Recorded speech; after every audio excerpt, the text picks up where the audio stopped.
చెల్లించున్నాం తండ్రి.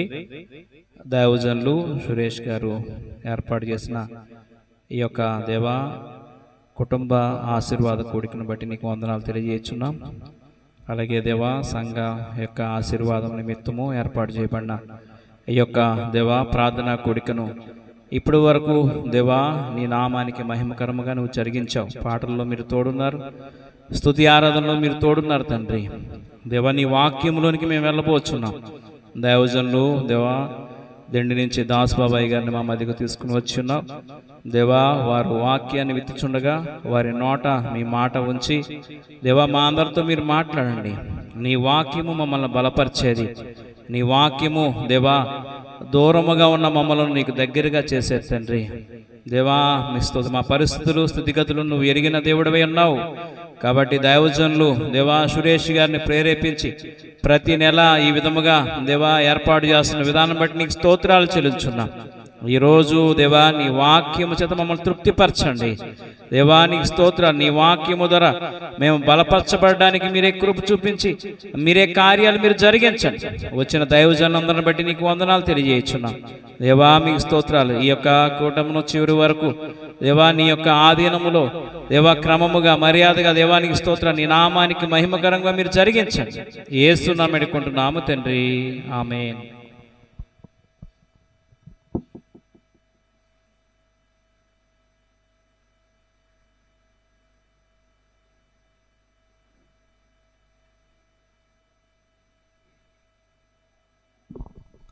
ప్రార్థించిన దైవజనులకు నా హృదయపూర్వక వందనాలు తెలియజేస్తున్నాను. మరి అందరికీ కూడా అవకాశం ఇవ్వలేనందుకు చింతిస్తున్నాను. దయచేసి మన్నించాలి. ప్రతి నెల నేను చెప్తున్నాను అలవాటుగానే 6:30కి ప్రారంభం, 8 గంటలకి వాక్యం ఇస్తాము, 9:30కి ముగింపని. మరి ఇప్పుడు టైం ఎంత అయిందండి? 8:30. మరి ముగింపు ఎప్పుడు చెప్పండి? మరి అరగంట పెంచాలిగా. 10 కాదు 10:30 అయినా పర్లేదు అన్న వాళ్ళు దేవుని స్తోత్రం చెప్పండి. అదే మొహాటం కొద్ది అన్న వాళ్ళు దేవుని స్తోత్రం చెప్పండి. అయ్యగారు 2 గంటలు కాదు 3 గంటలు చెప్పినా ఎంత మీరు అలసిపోయి నీరసంగా ఉన్న నిద్రలో ఉన్నా ఎవ్వరికి నిద్ర రానివారు అయ్యగారు. దేవునికి స్తోత్రం కలిగినగా. నేను సేవకు వచ్చిన ప్రారంభంలోనే కానీ నా చిన్న వయసు నుంచి కూడా దైవజనులు మా చిన్నమ్మ గారిని బట్టి మాకు పరిచయం. ఈటేపల్లి వస్తూ ఉండేవారు. ఆయన సాక్ష్యం అలాగే దైవజనులు కూడా చెప్పాను. ఆయన ఒక భయంకరమైన ప్రాంతంలో సువార్త ప్రకటించినప్పుడు ఒక ఆయన కౌరంపిస్తే అయ్యగారు వెళ్ళిన సన్నివేశం చెప్తున్నప్పుడు ప్రతిసారి కూడా సరదాగాను ఉండేది, కొంచెం భయంగాను ఉండేది. చాలా అద్భుతంగా ఉంటుంది. నేను చెప్పడం కాదు, వాక్యం విన్న తర్వాత మీరే చెప్తారు. నేను ఎప్పుడైనా ఒకటే మాట చెప్తాను, దైవజనులు వాక్యం ఇచ్చిన తర్వాత ఫోన్లు మోగటం కానీ అటు ఇటు తిరగటం కానీ చేస్తే అది అవలక్షణం, అది దేవుని భయం లేకపోవడం అంటారు. దయచేసి వాక్యానికి సమయాన్ని ఇచ్చే ముందు సెల్ ఫోన్లు సైలెంట్లో పెడతారా? అందరూ గుమ్మం దగ్గర కూర్చుంటే మాత్రం ఏసు రక్తమే జయం. ముందుకు వచ్చేయండి. ఇంకా వెనకొచ్చే వాళ్ళకి మీరు అడ్డు. అది ప్రతి వారం కూడా చెప్తాను నేను. గుమ్మం దగ్గర ఎవ్వరు కూర్చోకండి. ఇంకా వస్తూ ఉంటారు మన వాళ్ళు, తెలియదే ఉంది. దేవునికి స్తోత్రం చెప్పండి గట్టిగా. మొదటిగా దైవజనులు మరి ఆహ్వానించిన విధానాన్ని బట్టి 2 నెలల ముందుగానే దైవజనుల దగ్గర డేట్ తీసుకున్నాను. అలాగే పెద్ద మనసు చేసుకుని నిజానికి డేట్ చేంజ్ చేయటం అంటే కుదరని పని నాకు తెలుసు. దేశ విదేశాల్లో బహు బలమైన హస్తాలు, దేవుని యొక్క హస్తాలు బలమైన పాత్రగా వాడబడుతున్న దైవజనులు ఈ అల్పుని ప్రేమించాయా 11 కాదు 12వ తారీఖు బుధవారం అయ్యా అంటే వెంటనే పెద్ద మనసు చేసుకుని ఆ డేటు వేరే ఒకరికి ఇచ్చి వేరే వాళ్ళ డేట్ నాకు ఇచ్చారు. గట్టిగా చెప్పలు కూడా దేవుని మహిమపడతాం. మరి వాస్తవానికి నిన్నటి దినాన్ని జరగాలి మీటింగు. ఏదేమైనా దేవుని చిత్తం, అది దేవుని కృప అనుకోవాలి. దేవునికి స్తోత్రం కలుగునుగా. కాబట్టి ప్రతి నెల ఈ అల్పుని ప్రేమించి ఆయా ప్రాంతాల నుంచి, ఆయా గ్రామాల నుంచి, ఆయా సంఘాల నుంచి వస్తున్న మీ అందరికీ, దైవజనులందరికీ పేరు పేరున ప్రతి ఒక్కరికి సమయం లేదు కనుక అందరికీ ఒకే వందన సమర్పణ తెలియజేస్తున్నాను. మరి సమయంలో మరి బహుదూర ప్రాంతం నుంచి దిండి ఆ ప్రాంతం నుంచి మన ప్రాంతానికి మనల్ని ప్రేమించి చిన్న సంఘాన్ని ప్రేమించి మరి అద్భుతమైన వర్తమానాన్ని ప్రకటించడానికి సిద్ధంగా ఉన్నారు దైవజనులు. ఆయనకి సంఘం తరపున హృదయపూర్వకమైన వందనాలు తెలియజేస్తున్నాను. ఈ ఒకసారే కాదు ఇంకా అనేక పర్యాయాలు దైవజనులు సంవత్సరానికి ఒక్కసారైనా మా చిన్న మందిరానికి దైవజనులు తప్పక రావాలని మనసారా హార్ట్ఫుల్గా నేను కోరుకుంటున్నాను. దైవజనులు ప్రేమించి విజయవాడ నుంచి కూడా వచ్చారు. ఏమండి మనకి తెలియదు, దూరపు కొండలంట నునుబంట ఎంత ప్రయాసపడి మరి దైవజనులకి స్థలానికి తీసుకువస్తున్నారో మీకు అర్థం కావట్లా. దయచేసి మానకుండా దైవజనులు ఫోన్ చేయలేదు, మాకు చెప్పలేదు, గుర్తు చేయలేదు అని అనుకోకుండా ప్రతి నెల 6 100 106 ఇలా డేట్ మారితే తప్ప నేను ఇంక అందరికీ సంప్రదించలేను. ప్రతి నెల 2వ మంగళవారం ఖచ్చితంగా జరుగుతుంది ఆశీర్వాద కూడిక. వచ్చే నెల 2వ మంగళవారం దొడ్డనపూడి రవి గారు వస్తున్నారు, దైవజనులు. తదుపరి నెల ఆగస్టు నెలలో మన ఇంతవరకు ఆరాధనలు నడిపించినటువంటి దైవజనులు జాషువా జ్యోతి గారు వస్తున్నారు. మరి ప్రతి నెల 2వ మంగళవారం ఇదే రీతిగా మీరు అందరూ కూడా రావాలని మనసారా కోరుకుంటున్నాను. దానిలయ్య గారికి అందరికీ కూడా పేరు పేరున అందరికీ ఎవరైనా మర్చిపోయింది క్షమించండి. తలలు వంచండి, మరొక చిన్న ప్రార్థన చేసుకుందాం. దేవుని యొక్క వాక్యం కొరకు అభిషక్తులు దైవజనుల్ని దేవుడు బలంగా వాడుకునేలాగున మనం ప్రార్థన చేద్దాం. స్తోత్రం స్తోత్రం స్తోత్రం. హల్లెలూయా హల్లెలూయా హల్లెలూయా హల్లెలూయా హల్లెలూయా. యేసయ్యా వందనాలు. ఎవరికి వారే 2 నిమిషాలు ప్రార్థన చేద్దాం. యేసయ్యా వందనాలయ్యా స్తోత్రమయ్యా. విజయ్ కుమారయ్య గారు చిన్న ప్రార్థన చేస్తారు. ప్రేమ కలిగిన తండ్రి, పరిశుద్ధుడైన ప్రభువా, నాయనా నీ మహాకృపను బట్టి ప్రతి నెలలో తండ్రి ఇదిగో ఈ దినాల్లో అయ్యా ఇదిగో సంఘంలోనికి నాయనా గొప్ప దైవ సేవకుల్ని దాసుడు అయ్యా ఇదిగో పిలిచి సంఘము అయ్యా దీవించబడాలని, అలాగే ప్రాంతమంతా కూడా శ్రేష్టమైనటువంటి మాటలు విని రక్షించబడి ప్రభువా నీ కృప ఎంత ఉన్నతమైందో ఈ ప్రజలందరూ గ్రహించాలన్న భారంతో మీ దాసులు సంఘము ఎంతో ప్రార్థనాపూర్వకంగా ఏర్పాటు చేస్తున్నటువంటి సభ కొరకై నీకు స్తోత్రాలు. నీ వాక్యం పట్ల ఆసక్తి కలిగిన బిడ్డలు ఆయా దూరాల నుంచి కూడా మా మధ్యలోనికి వచ్చారు ప్రభు. అయ్యా ఇదిగో నీ దాసుడిని ఆయన దాసబాబయ్య గారిని మీ బలమైన ఆత్మతో నింపండి ప్రభువా. నిజంగా మీరు మాట్లాడితే మాకు మేలు కలుగుద్దయ్యా. నువ్వు నాయనా నీ మాట జీవము కలిగింది కాబట్టి మృతులను సహితము బ్రతికించగల శక్తి నాయనా నీ మాటలో ఉంది కదా ప్రభువా. అందుకే నీ మాటల్లో నాయన ఉన్న శ్రేష్టతను ఆస్వాదించాలని మేమంతా వేచి ఉన్నాము. కాబట్టి మీ దాసుని అభిషేకించి మా అందరితో సూటిగా తేటగా మాట్లాడి ఈ కూడిక ద్వారా మా ఆధ్యాత్మిక జీవితాలు బలపరచబడటానికి సహాయించి, మరి ముఖ్యంగా ఈ భూమి మీద బ్రతికినంత కాలము నీ భయముతో బ్రతకడానికి కృప చూపించమని ఇదిగో మీ దాసులు మీ పక్షాన్ని నిలబడుతుండగా మీ బలమైన అభిషేకంతో నింపి మాట్లాడుతున్నందుకు మీకు స్తోత్రం చెల్లిస్తూ వినగలిగే హృదయము గ్రహించే మనస్సు మాకందరికీ దయచే ప్రభువా. ఎవరు పరధ్యానంగా ఉండనియొద్దు, అనాలోచనగా ఉండనియొద్దు. కేవలం నీ వాక్యం మీదే దృష్టి పెట్టడానికి సహాయం చేయమని క్రీస్తు యేసు నామములో ప్రార్థించి అడిగి వేడుకొనుచున్నాము తండ్రి, ఆమేన్. ప్రార్థించిన దైవజనులకు వందనాలు. మరలా చెప్తున్నాను, గుమ్మం దగ్గర దయచేసి కూర్చోవద్దు. ఎవరు వచ్చినా గుమ్మం దగ్గర కూర్చొనివ్వకండి, ఎదరికి పంపించండి. ఇంకా ఎదరు ప్లేస్ ఉంది కదమ్మా. ఇప్పుడు దైవజనులు లోపలికి వచ్చారు కాబట్టి ఈ రెడ్ లైన్ దగ్గర కూర్చున్నా పర్లేదు. దయచేసి 7 గంటలకి అందరూ కూడా వచ్చే ప్రయత్నం చేయండి. ఇట్లా మధ్యలో అందరికీ డిస్టర్బెన్స్ అవ్వకుండా మా కింద కూర్చోగలిగినారు, కింద కూర్చొని కుర్చీలు ఫుల్ అయిపోయినాయి కాబట్టి ఓకే నయ్య గారికి సమయం ఇచ్చేస్తున్నాను. దయచేసి ఇంకెవరు కూడా మాట్లాడకూడదు. మరి దైవజనులకు సమయం ఇస్తుండగా గట్టిగా చప్పలు కొడుతుంది అన్న మనం మహిమపరుద్దాం.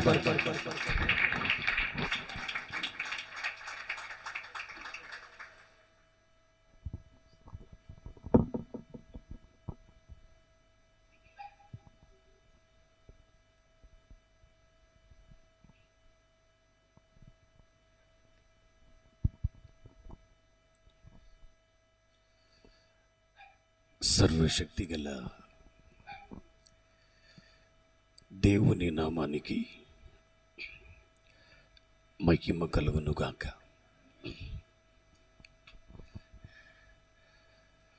ప్రతి నెల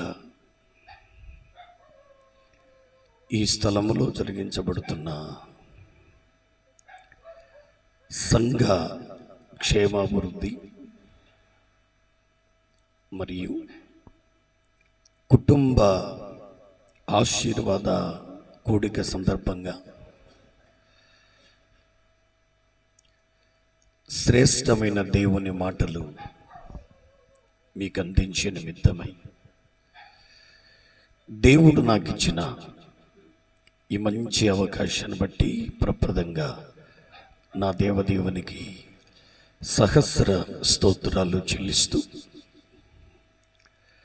నన్ను ప్రేమతో ఈ స్థలానికి ఆహ్వానించి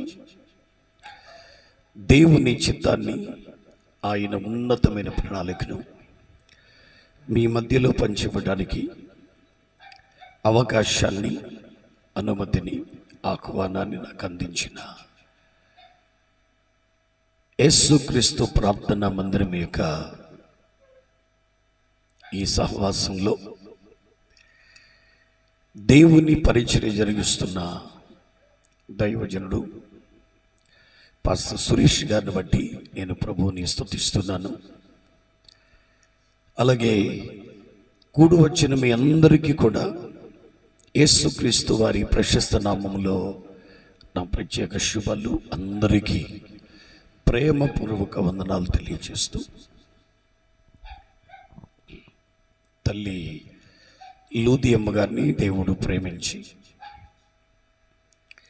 వారి గర్భాన పుట్టిన బిడ్డలు కూడా నశించిపోతున్న ఆత్మల కొరికిన భారంతో ఈ పరిచర్య జరిగించడం, ఈ పరిచర్యలో నేను కూడా మీతో కలిసి ఉండడం దేవుడిచ్చిన గొప్ప భాగ్యంగా తలుస్తూ దేవుని నామానికి మహిమ చెల్లిస్తూ, లోదియమ్మ గారితో పాటు వేదికను అలంకరించిన నాకంటే గనులైన దైవజనులందరికీ కూడా పేరు పేరు చొప్పున నేను నిండు మనసుతో శుభాభివందనాలు తెలియజేస్తున్నాను. నా ముందు కూర్చున్న దేవుని సేవకులు, ఈ రాత్రి దేవుని మాట వినాలి అనే ఉద్దేశంతో సుదూర ప్రాంతం నుంచి రావటం చాలా సంతోషం. మరి ముందుగా సురేష్ గారు తెలియచేసినట్లుగా వాళ్ళ చిన్నమ్మ సుజాత మా బైబిల్ కాలేజీలో ఒక మంచి ఆత్మతో అభిషేకించబడి నశించిపోతున్న ఆత్మల కొరికిన భారంతో పరిచర్య చేయడానికి దైవ దర్శనంతో ఉన్నటువంటి బిడ్డగా నేను గమనించినప్పుడు అనేక పర్యాయాలు ఆ ప్రాంతానికి రావడానికి దేవుడు కృప చూపించారు. ఒక మంచి మందిరాన్ని ఆ స్థలంలో దేవుడు ఏర్పాటు చేశారు. దాన్ని ప్రతిష్ట చేసి ఆనాటి నుండి ఈనాటి వరకు దేవుని పరిచర్య జరుగుతుంది. అందును బట్టి కూడా ప్రభునామాన్ని ఘనపరుస్తూ, మరి విజయవాడ నుంచి ఆత్మీయ కుమార్తె చాలా సంవత్సరాల నుంచి దేవుని మాట వినాలి అనే ఆసక్తితో దూర ప్రాంతాల నుంచి రావటం చాలా సంతోషం. మీ అందరి నిమిత్తమై ఈ రాత్రి దేవుడు మనతో కూడా మాట్లాడబోతున్నారు. నమ్మిన వారందరూ ఒకసారి చేతులెత్తి గట్టిగా దేవునికి స్తోత్రం చెప్తాం. హల్లెలూయా, హల్లెలూయా. ఈ రాత్రి ఈ కూడిక యొక్క ముఖ్య ఉద్దేశం ఏంటంటే, ప్రతి ఒక్కరూ కూడా ఆశీర్వదించబడాలి. పిన్నలనేమి పెద్దలనేమి తన యందు భయభక్తులు గల వారందరినీ దేవుడు ఆశీర్వదిస్తాడు. నిశ్చయముగా ఈ రాత్రి దూరములో ఉండి దేవుని వాక్యం వింటున్న వారు, సమీపంగా ఉండి దేవుని మాటలు వింటున్న వారు, మరి విశేషంగా ఆయా దేశాలలో దేవుని మాటలు వినడానికి ఆసక్తితో ఉన్న వారికి కూడా ఈ స్థలం నుంచి లైవ్ వెళ్ళడం ఇది దేవుడిచ్చిన గొప్ప భాగ్యం. దేవునికి స్తోత్రం. ఈ సందర్భంగా ఒక విషయాన్ని జ్ఞాపకం చేస్తాను. దేవుడు మిమ్మన్న ప్రాంతాన్ని ఆశీర్వదించి ఒక చిన్న మందిరం కట్టుకోవడానికి దేవుడు కృప చూపించాడు. మహా అయితే 1,50,00,000 రూపాయలతో ఒక మంచి మందిరాన్ని దేవుడు మాకిచ్చాడు. మీరు స్తోత్రం చెప్పలేదంటే మీ అంత స్వార్థపరులు ఇంకెవరు ఉండరన్నమాట. 300 దాటి 400 మంది విశ్వాసులకు బాప్తిసాలు ఇవ్వడం, బ్రాంచ్ సంఘాలన్నిటితో కలిసి చాలా తక్కువ మంది, ఎన్నిసార్లు లెక్క పెట్టి ఒక 400 దాటి మాత్రం ఉంటారు. అయితే మా గ్రామములో మా సంఘంలో ఉన్న బిడ్డలు లేని దేశం అంటూ లేదు.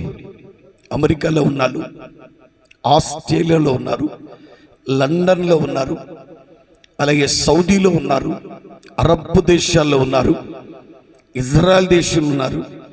వారు ఏ దేశంలో ఉన్నా ఎక్కడ దేవుని వాక్యాన్ని ప్రకటిస్తున్నా, మా సురేష్ గారు ఎలాగైతే లైవ్ పెట్టారో ఆ లైవ్ ద్వారా దేవుని మాటలు వింటున్న వాళ్ళందరూ తెల్లవారేటప్పటికి ఫోన్లు చేస్తారు. అయ్యా, రాత్రి మీరు ఇచ్చిన వాక్య సందేశం ద్వారా మేము దీవించబడ్డాం. ఎవరైతే ఈ వాక్యం వినడానికి అలాంటి చక్కని వసతి ఏర్పాటు చేశారో ఆ పాస్టర్ గారికి వందనాలు చెప్పమని రేపు ఫోన్ చేస్తారు. ఇదేమైనా ఈ రాత్రి పరిశుద్ధాత్మ దేవుడే మనందరితో కూడా మాట్లాడునుగాక. కొంచెం గట్టిగా మేము చెప్తాం. ఈనాటి మన ధ్యానము నిమిత్తమై పరిశుద్ధ గ్రంథములో నుంచి ఒక శ్రేష్టమైన మాటలు మీకు అందించడానికి ఆశిస్తూ ఉన్నాను.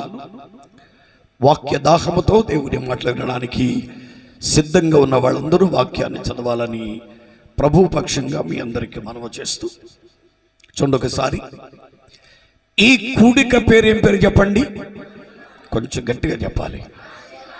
అంటే మనందరం కూడా ఏమి పొందాలని ఆశతో వచ్చాము ఈ స్థలానికి అంటే ఆశీర్వాదమునకు వారసులగటానికి ప్రభు మనల్ని పిలిచాడు.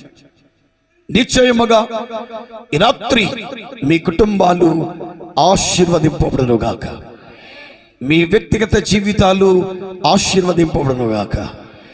ప్రియులారా, ఈ రాత్రి దేవుని వాక్యాన్ని వినబోతున్నాం. పరిశుద్ధ గ్రంథంలో నుంచి సమూయేలు రాసినటువంటి 2వ గ్రంథం 7వ అధ్యాయం 29వ వచనాన్ని విందాం.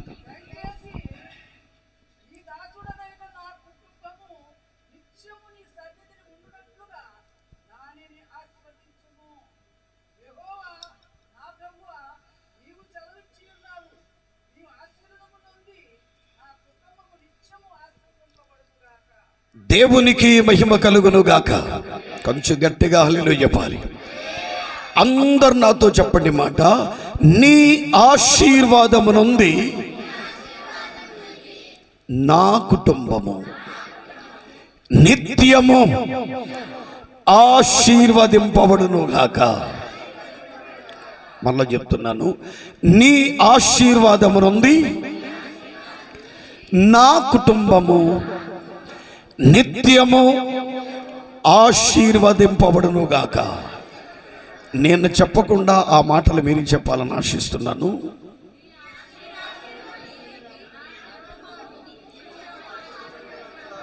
చూస్ కాపీ కొట్టకుండా చెప్పండి.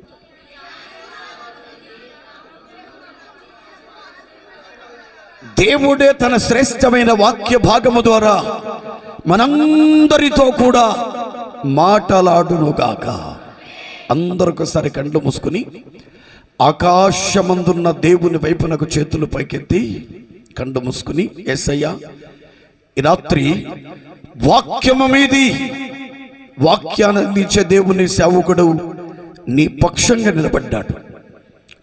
మాతో మాట్లాడమని మౌనంగా ఉండకుండా అందరొకసారి దేవుని వైపు చేతులు పైకెత్తి నోరు తెరిచి మనసారా మీ మనసుల్లో హృదయపూర్వకంగా ప్రార్థించాలని మనవి చేస్తున్నాను. అందరొకసారి చేతులు పైకెత్తి దేవుని నామానికి మహిమకరంగా స్తోత్రాలు చెల్లిద్దాం. స్తోత్రం స్తోత్రం. అందరూ స్తోత్రం చెప్పాలి గట్టిగా. యేసయ్యా, నీకు వందనాలు వందనాలు వందనాలు తండ్రి, వందనాలు తండ్రి. ప్రతి నెల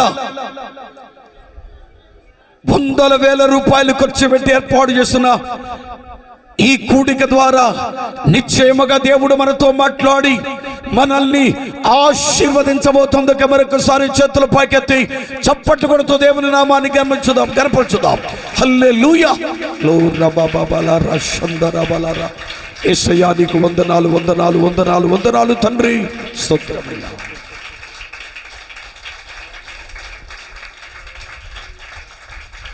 మమ్మలను మిక్కిలిగా ప్రేమించిన మా తండ్రి, అనేక మంది దేవుని సేవకుల సమక్షంలో అతి చిన్న వయసులోనే నీ ప్రియదాసులు సురేష్ గారిని స్థలములో నిలబెట్టుకుని వాడుకుంటున్నారు. వారు పొందిన మేలు అనేక మంది పొందాలని, వారు పొందిన ఆశీర్వాదం అనేక మంది పొందాలని, లోకములో ఉండగా, చీకటిలో ఉండగా ఏ రీతిగా మమ్మల్ని పిలిచారు అనేక మందిని ఆయా ప్రాంతంలో వారందరినీ కూడా నీ మార్గంలో నడిపించడానికి ఏర్పాటు చేస్తున్న ఈ ఆశీర్వాద కూటాన్ని బట్టి స్తోత్రం చెల్లిస్తున్నాము తండ్రి. చదువుబడిన వాక్యం మీది, వాక్యాన్ని అందించే దేవుని సేవకుడను నీ పక్షం నిలబడ్డాను. నీ బలిపీఠముతో అగ్ని కర్మల చేత నా పెదవులు దహించి మధురమైన మహత్తరమైన శక్తిగల నీ మాట ద్వారా మా అందరితో మాట్లాడి మీరు మాత్రమే మహిమను పొందమని యేసుక్రీస్తు వారి అతి శ్రేష్టమైన ఉన్నతమైన దీవించునామములో ప్రార్థించి అడిగి ఈ మనవులు పొందియున్నాము తండ్రి. కొంచెం గట్టిగా మేము చెప్పాలి. హల్లెలూయా, హల్లెలూయా. ప్రియులారా, కృష్ణా జిల్లా అంటే నాకు ఎనలేని అభిమానం. ఎందుకంటే నా సేవా ప్రారంభం 1978వ సంవత్సరంలో గుడివాడ ప్రక్కన రుద్రపాక, దాని ప్రక్కన చిన్న పల్లెటూరు ఉనికిల ప్రాంతంలో 78వ సంవత్సరం నుంచి 83వ సంవత్సరం వరకు సేవ చేసే గొప్ప కృపనిచ్చాడు. దేవునికి మహిమ కలుగుగాక. హల్లెలూయా. ఆ రోజుల్లోనే అనేక ప్రాంతాలు తిరిగి దేవుని వాక్యం అందించే కృపనిచ్చారు. అందుచేత కృష్ణా జిల్లా ఆరంభములో సువార్త పరిచర్యలో అడుగులు వేసేటువంటి విధానములో నాకు నేర్పినటువంటి జిల్లా ఈ కృష్ణా జిల్లా. అందుకని ఈ కృష్ణా జిల్లా వచ్చినప్పుడల్లా కూడా చాలా సంతోషం అనిపిస్తుంది. ఎందుకంటే ఇక్కడ ఉన్న ఆ ప్రజలందరూ కూడా దేవుని వాక్యాన్ని ప్రేమించేవారు, వాక్యాన్ని బోధించే దేవుని సేవకుల్ని ప్రేమించేవారు, దేవుని వాక్యాన్ని గౌరవించారు. ప్రియులారా, అందుకనే దేవుడు చెప్పిన మాట ఏంటంటే, నన్ను ఘనపరచు వారిని నేను గణపరుస్తాను. ఎవరైతే దేవుని వాక్యం గణపరుస్తారో దేవుడు వారిని గణపరుస్తాడు. కనుక ఈ రాత్రి ఈ కుటుంబ ఆశీర్వాదం, ప్రియులారా, సంఘం యొక్క ఆశీర్వాద ప్రార్థన ద్వారా మనము చదువుకున్న వాక్య భాగాన్ని ఒకసారి చూస్తే, ఒక వ్యక్తి తన జీవితంలో దేవుని పాదాల దగ్గర ప్రార్థన చేస్తుంటున్న మాట ఏంటంటే, ప్రభువా, నీ ఆశీర్వాదమునంది నా కుటుంబము నిత్యము ఆశీర్వదింపబడును గాక. అంటే తన జీవితంలో ప్రియులారా, తన కుటుంబం ఆశీర్వాదానికి కారకుడు ఎవరంటే దేవుడే. ఒక వ్యక్తి దీవించబడాలన్నా విద్యలో ఆశీర్వాదం, ఉద్యోగముల ఆశీర్వాదం, వ్యాపారముల ఆశీర్వాదం, ప్రియులారా, అలాంటి ప్రతి వారి జీవితంలో దీవెన కొరకై, ఆశీర్వాదం కొరకై ఎదురు చూస్తుండగా ఈ ఆశీర్వాద కూడిక ద్వారా నిశ్చయముగా అనేక మంది జీవితాల్లో అద్భుతాలు వెంబడి అద్భుతాలు దేవుడు జరిగించబోతున్నాడు. కొంచెం గట్టిగా స్తోత్రం చెప్పాలి. హల్లెలూయా. మీరు సమీపంలో ఉన్న ఆశీర్వదించబడతారు, దూరంగా ఉన్న ఆశీర్వదించబడతారు. ఈ యొక్క స్వరం ఎంత దూరమైతే వెళుతుందో అంత దూరంలో ఉన్న వాళ్ళు కూడా దేవుడు వారిని తట్టి వారి జీవితాలు ఆశీర్వాదకరంగా దేవుడు మార్చబోతున్నాడు. చాలాసార్లు చెప్తూ ఉంటాను, దగ్గర ఉన్న వాళ్ళు వాక్యం వింటారో లేదో తెలియదు, కానీ దూరంగా ఉండేవాళ్ళు దేవుని వాక్యాన్ని కడ్డు శ్రద్ధతో వింటారు. నేను ఒక రోజున పశ్చిమ గోదావరి జిల్లా తాడేపల్లిగూడెం దాటిన తర్వాత విచిత్రమైన పేర్లు కలిగిన ఊళ్ళు వస్తాయి. తాడేపల్లిగూడెం దాటగానే మొదటగా వచ్చే ఊరి పేరు పెంటపాడు. దాని పేరే పెంటపాడు. ఆ తర్వాత వచ్చేది ముదురూరుపాడు, ఆ తర్వాత చిలకంపాడు, కాశుపాడు, రావిపాడు, బోడపాడు, అన్ని పాళ్లే. ఓ రోజున రావిపాడు అనే ప్రాంతానికి దేవుని వాక్యాన్ని అందించే నిమిత్తమై దేవుని సేవకుడు ప్రార్థన చేస్తే, ఎవరు ఈ ప్రాంతానికి యోగ్యులైన వారునైనా అని ప్రార్థన చేస్తే వాళ్ళ కుమార్తె ద్వారా ఆ ప్రాంతానికి మొట్టమొదటిసారిగా వాక్యం చెప్పడానికి వెళ్ళడానికి దేవుడు కృప చూపించాడు. ఇంతకీ ఆ ఊర్లో ఒక కుటుంబం ఉంది. ఆయన పేరే జడ్డు పెదకాపు గారు. జడ్డు పెదకాపు గారు. అందరూ కాపులే, నేను ఒక్కడనే పాపిన అక్కడ. స్తోత్రం చెప్పాలి. ఆయనేమో భారముతో వాళ్ళ పిల్లలందరూ అన్నారు, మనము ఎరిగిన మార్గం, మనం నడిచిన మార్గం, మనల్ని ఆశీర్వదించిన మార్గం అనేక మందికి తెలియచేయాలి అని అంటే వాళ్ళ కూతుర్లు వాళ్ళ కుమారులు కలిసి అద్భుతమైన కూడిక ఏర్పాటు చేశారు. ఆ ఊళ్ళో 3 రాత్రులు దేవుని వాక్యం చెప్పడానికి నన్ను ఆహ్వానించారు. నేను మొదటి రాత్రి వెళ్ళాను. పిల్లారా, కూడిక ప్రారంభించాం. అద్భుతంగా దేవుడు జరిగించాడు. మొదటి రాత్రి కూటానికి ఆ కుటుంబ సభ్యులు మాత్రమే వచ్చారు. కేవలం 7 మంది ఉన్నారు. ఏంటంటే చూస్తున్నారు, ఆ ఊరి వారందరూ కట్టడేసి జడ్డు పెదకాపు గారు దిగిపోవటం మాత్రమే కాదు, వీళ్ళందరినీ దింపేస్తున్నాడు.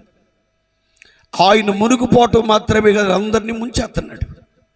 వీళ్ళందరి మతంలో కలిపేస్తున్నారు అని ఊరు వారందరూ కలిసి కట్టడ పెడితే 7 మాత్రం వచ్చారు. నేను అడిగాను జడ్డు పెదకాపు గారిని, అయ్యా వేల రూపాయలు వెచ్చించి ఏర్పాటు చేస్తే 7 అని అంటే, అయ్యా దేవుడు పెట్టమన్నాడు, దేవుడు చెయ్యమన్నాడు, అందుచేత కార్యక్రమం జరిగిస్తున్నాం. ఏదేమైనా వారు వినను వినకపోయినా దేవుని వాక్యం చెప్పంటే, ఆ రాత్రి అద్భుతంగా దేవుడు ప్రజలందరితో మాట్లాడాడు. స్తోత్రం చెప్పాలి. అందరూ రావటానికి ఆటంకమే కానీ వాక్యం వినడానికి ఎంత వద్దన్నా చెవులో పడదు కదండి. 2వ రోజు రాత్రి దేవుని వాక్యం చెప్పడం ప్రారంభించాను. ఆ రాత్రి ప్రభువా, మొదటి రాత్రి వాక్య విత్తనాలు చల్లాం, అద్భుత కార్యం చేయమని కన్నీళ్లతో భారమంతో ప్రార్థన చేస్తే 2వ రోజు రాత్రికి సైతానుగాడు కట్లు కొంచెం లూజ్ చేశాడు. పిల్లరా, ఇంచుమించుగా 70 మంది వచ్చుకొచ్చున్నారు. అద్భుతంగా దేవుని వాక్యాన్ని వారు వినను వినకపోయినా వాక్యాన్ని ప్రకటించడానికి దేవుడు కృప చూపించారు. ఇక 3వ రోజు రాత్రి భారముతో ప్రార్థన చేశాం. ప్రభువా, ప్రజలందరినీ కూడా జనములు నీతి వెలుగునకు పరుగెత్తుకుని వస్తారు, వాక్యం చెప్పారు కదా అని అందరం కూడా కలిసి ప్రార్థన చేశాం. దేవుని మహాకృప చేత 3వ రోజు రాత్రి జడ్డు పెదకాపు గారి పిల్లారా ఆ యొక్క ఇంటి చుట్టూ కొబ్బరాకులు దడిగట్టారు. కొబ్బరాకులు దడి పడగొట్టేసి ఇంచుమించుగా 600 మంది ప్రియులారు బిడ్డలు దేవుని వాక్యం నడిపించారు. చాలా ఆశ్చర్యం అనిపించింది. అంటే ప్రజలందరూ కూడా దేవుని మాట వినడానికి వచ్చారు. ఆ 3 రోజులు కూడా అద్భుతంగా దేవుడు ప్రజలందరితో మాట్లాడాడు. వారందరూ దీవించబడ్డారు. ఆ రాత్రి నేను చెప్పాను, జడ్డు పెదకాపుతో చెప్పాను, ఆ యొక్క పెదకాపు గారు, ఈ రాత్రి మీటింగ్ అయిపోయింది, వెళ్ళిపోతాం అంటే ఆయన అన్నాడు, వద్దయ్యా, ఈ రాత్రి ఎంత అర్ధరాత్రి గడి ఎట్ట వెళ్తావు అంచేత రేపొద్దున్న వెళ్తురు కానీ అని అంటే రేపొద్దున వరకు ఆగిపోయాను. తెల్లవారి నేను పిల్లార బ్రేక్ఫాస్ట్ చేసి బయలుదేరుతున్న సందర్భంలో ఆ ఊర్లో ఉన్న వెలమలని ఎల్లందర గారమట, ఆ ఊర్లో ఆయనే పెద్ద ఆసామి. ఇంచుమించుగా 270 ఎకరాలు ఉంది వాళ్ళకి. ఎవరికి? ఎల్లందర గారికి 270 ఎకరాల పొలం ఉంది. అసలు ఆ ఊళ్ళో రావిపాళ్ళు ఆయన పెద్ద ఆసామి. ఆ పెద్ద భూస్వామి ఆసామి చాలా మంది పాలేరు ఉంటే అందులో పెద్ద పాలేరుని జడ్డు పెదకాపు గారింటికి పంపించి 3 రాత్రులు కూడా మొదటిగా చెప్పిన వాడు కాకుండా 2వ వాక్యం చెప్పాడే. ఆ పాస్టర్ని వెంటనే పిలిపించు అని అంటే, పెద్ద పాలేరు వచ్చాయా, మీ ఇంటికాడ 3 రాత్రులు మీటింగ్ అయిందంట, రెండోసారి వాక్యం చెప్పండి. ఎవరో కుర్రోడో పెద్దడో తెలీదు. వెంటనే ఆయన్ని ఎల్లందొర గారు తీసుకురమ్మన్నారు. ఆయన వచ్చి, అయ్యా ఎల్లందొర గారు మిమ్మల్ని తీసుకురమ్మన్నారు అయ్యా అన్నారు.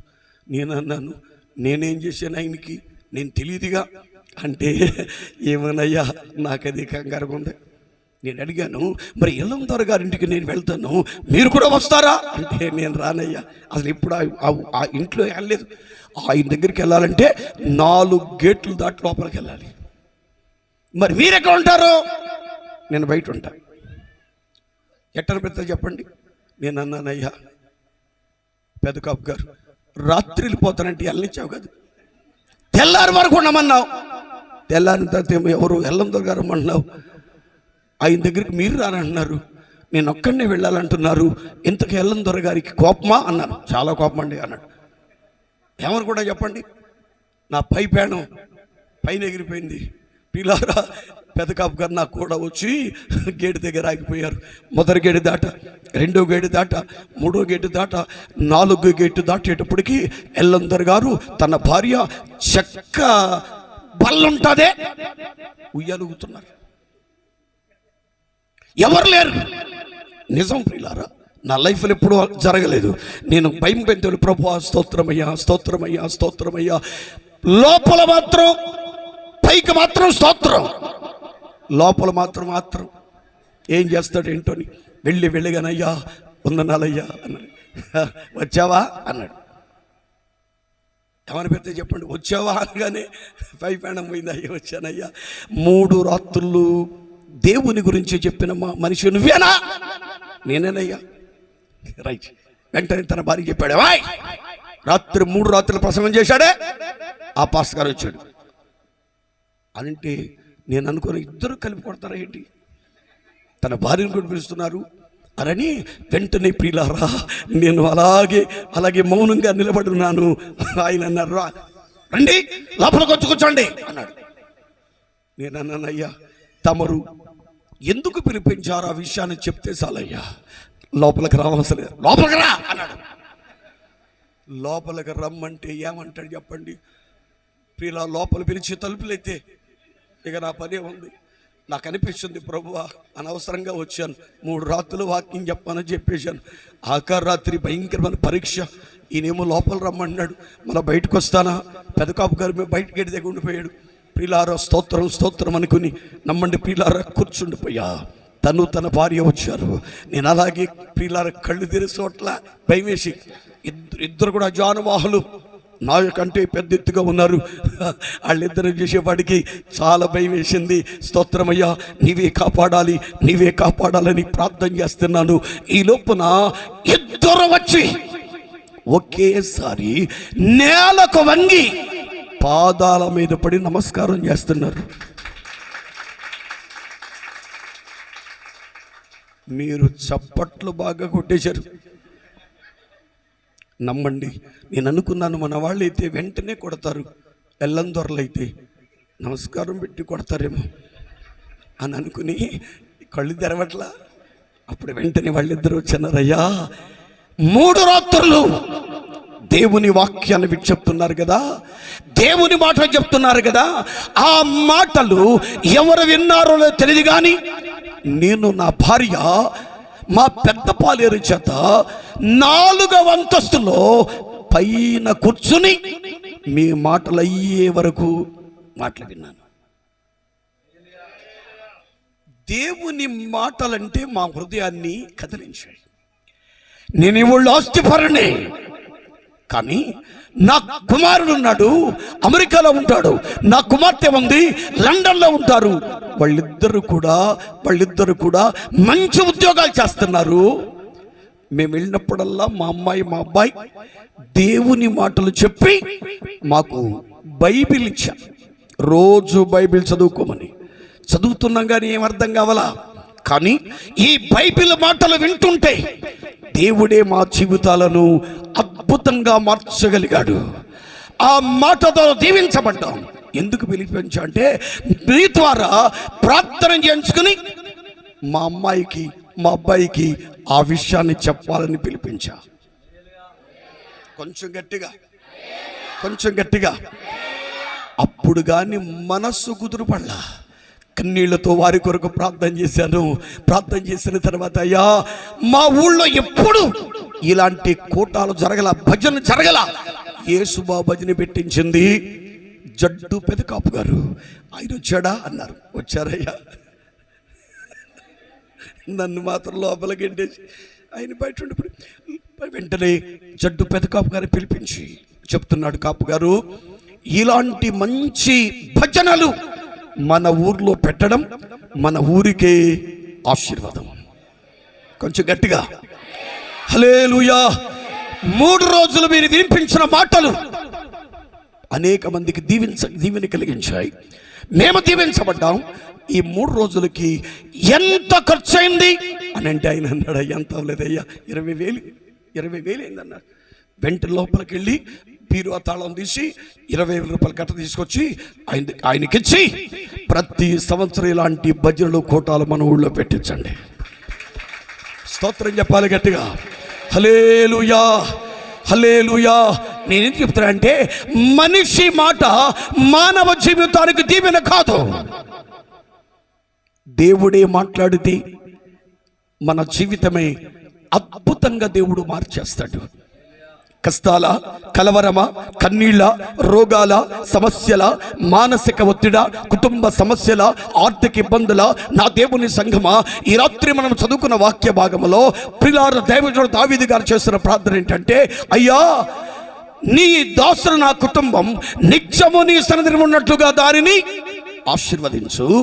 నీ ఆశీర్వాదమునంది నా కుటుంబము నిత్యము ఆశీర్వించబడుతుంది. ఈ మాట వ్రాసిన దావీదు గారి గురించి మనం తెలుసుకుంటే అందరికీ తెలుసు, చాలాసార్లు విన్నాం.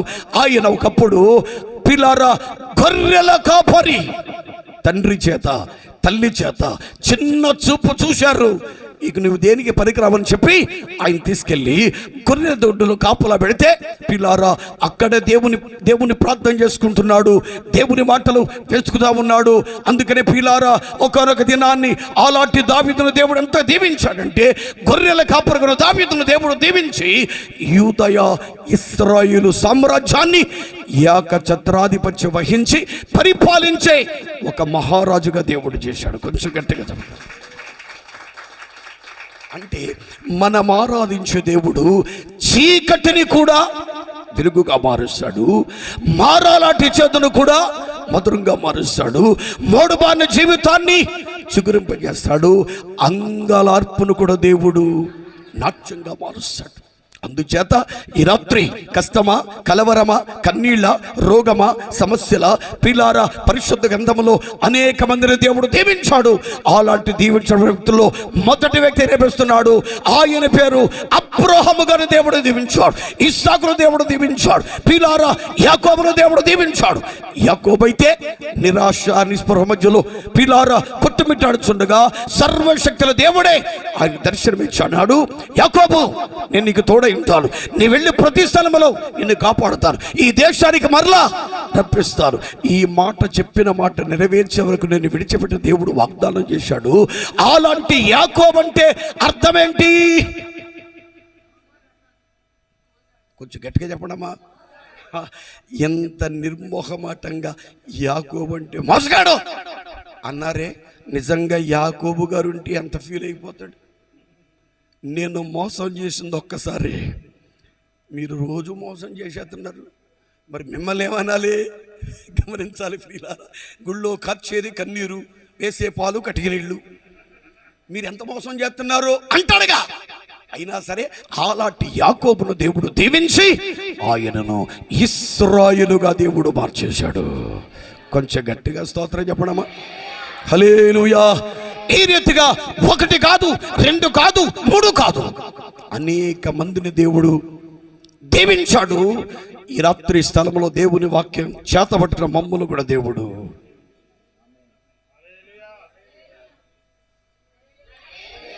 మీరు బాగుపడరాళ్ళు బాగుపడిన ఎవరేంటి? స్తోత్రం చెప్పాలి, గట్టిగా స్తోత్రం చెప్పాలి.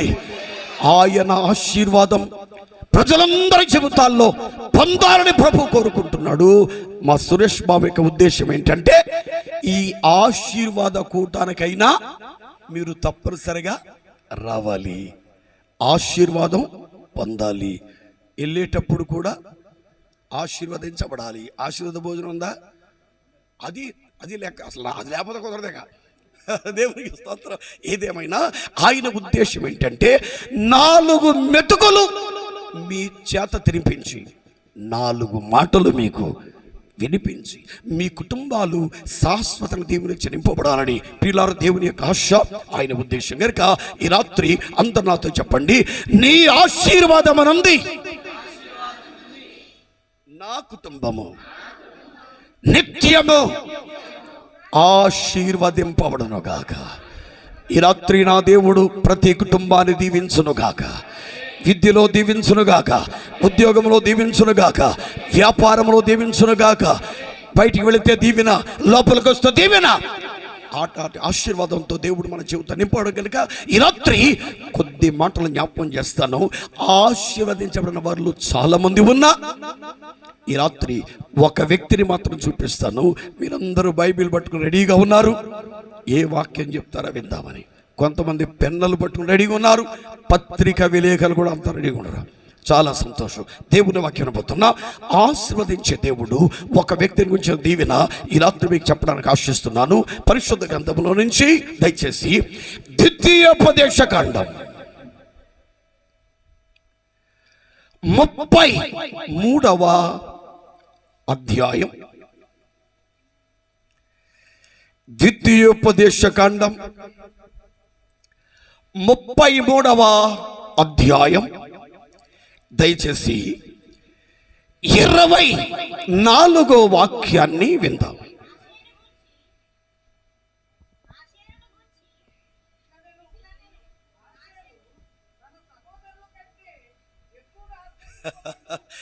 లూది అమ్మగారు ఉన్నంత కాలం మరొకరికి అవకాశం లేదు. రక్తం చేయండి. చాలా కాలం క్రితం చూసి అదే స్టెమని మనం ఇంకా అవన్నీ చూసి చాలా ఉజ్జీవింపబడాలి. గట్టిగా స్తోత్రం చెప్పాలి, గట్టిగా స్తోత్రం చెప్పాలి. చదవండి.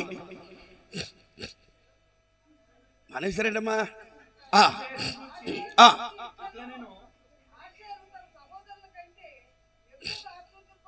చాలండి, అందరు నాతో చెప్పండి. ఆషేరు, తెలుగు వస్తే చెప్పండి, తెలుగు రాకపోతే ఇబ్బంది లేదు. ఆషేరు తన సహోదరుల కంటే ఎక్కువగా ఆశీర్వదింపబడును. అమ్మక చెప్పండి.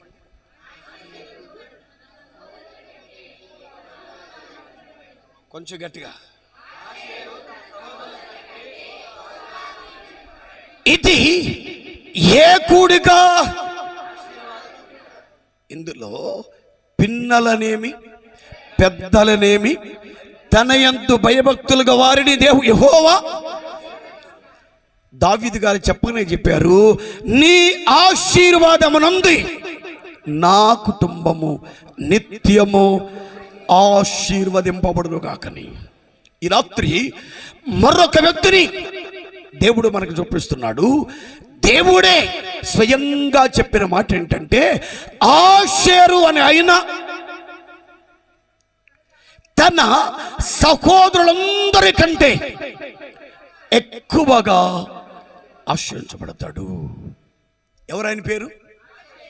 స్తోత్రం చెప్పాలి, గట్టిగా స్తోత్రం చెప్పాలి. ఆషేరును గురించి దేవుడే చెప్పిన మాట ఏంటంటే, ఆషేరు అనేటువంటి ఆయన తన సహోదరులందరికంటే ఏం చేస్తున్నాడు? ఎక్కువగా ఎక్కువగా ఆశీర్వదించున్నాడు. దేవునికి స్తోత్రం కలుగుగాక. హల్లెలూయా, హల్లెలూయా.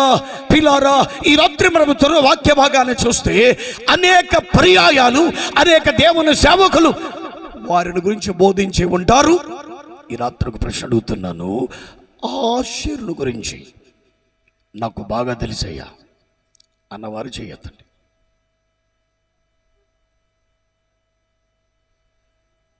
ఆషేరు గురించి తెలియని వాళ్ళంటే ఎవరు ఉండరు. తెలిసే ఉంటుంది, కానీ మీరందరూ అంత మౌనంగా ఉన్నారంటే నాకు అనిపిస్తుంది తెలుసు అన్నారు అనుకోండి, తప్పనిసరి అడుగుతావు. ఎలా తెలుసు, ఎప్పుడు తెలుసు, ఎక్కడ తెలుసు అని అడుగుతాను. ఈ గొడవేమి లేకుండా ఇది చెడు కాలం కనుక బుద్ధిమంతులు ఊరకుందరు, ఊరకున్నంత తొత్తం లేదు. మొదలెట్టావుగా, నువ్వే సత్తావుగా అన్నాడు చూస్తారు మీరు అందరూ కనుక. దేవునికి మహిమలు గాక. హల్లెలూయా, హల్లెలూయా. ఈ రాత్రి ఆషేరు గురించి దేవుని వాక్యాన్ని ఒకసారి గమనిస్తే ప్రియులారా, ఆషేరు అనేటువంటి మాటకు అర్థం ఏంటంటే దీవెనకరమైన, భాగ్యవంతమైన, సంతృప్తికరమైన అని అర్థాలు కనిపిస్తున్నాయి.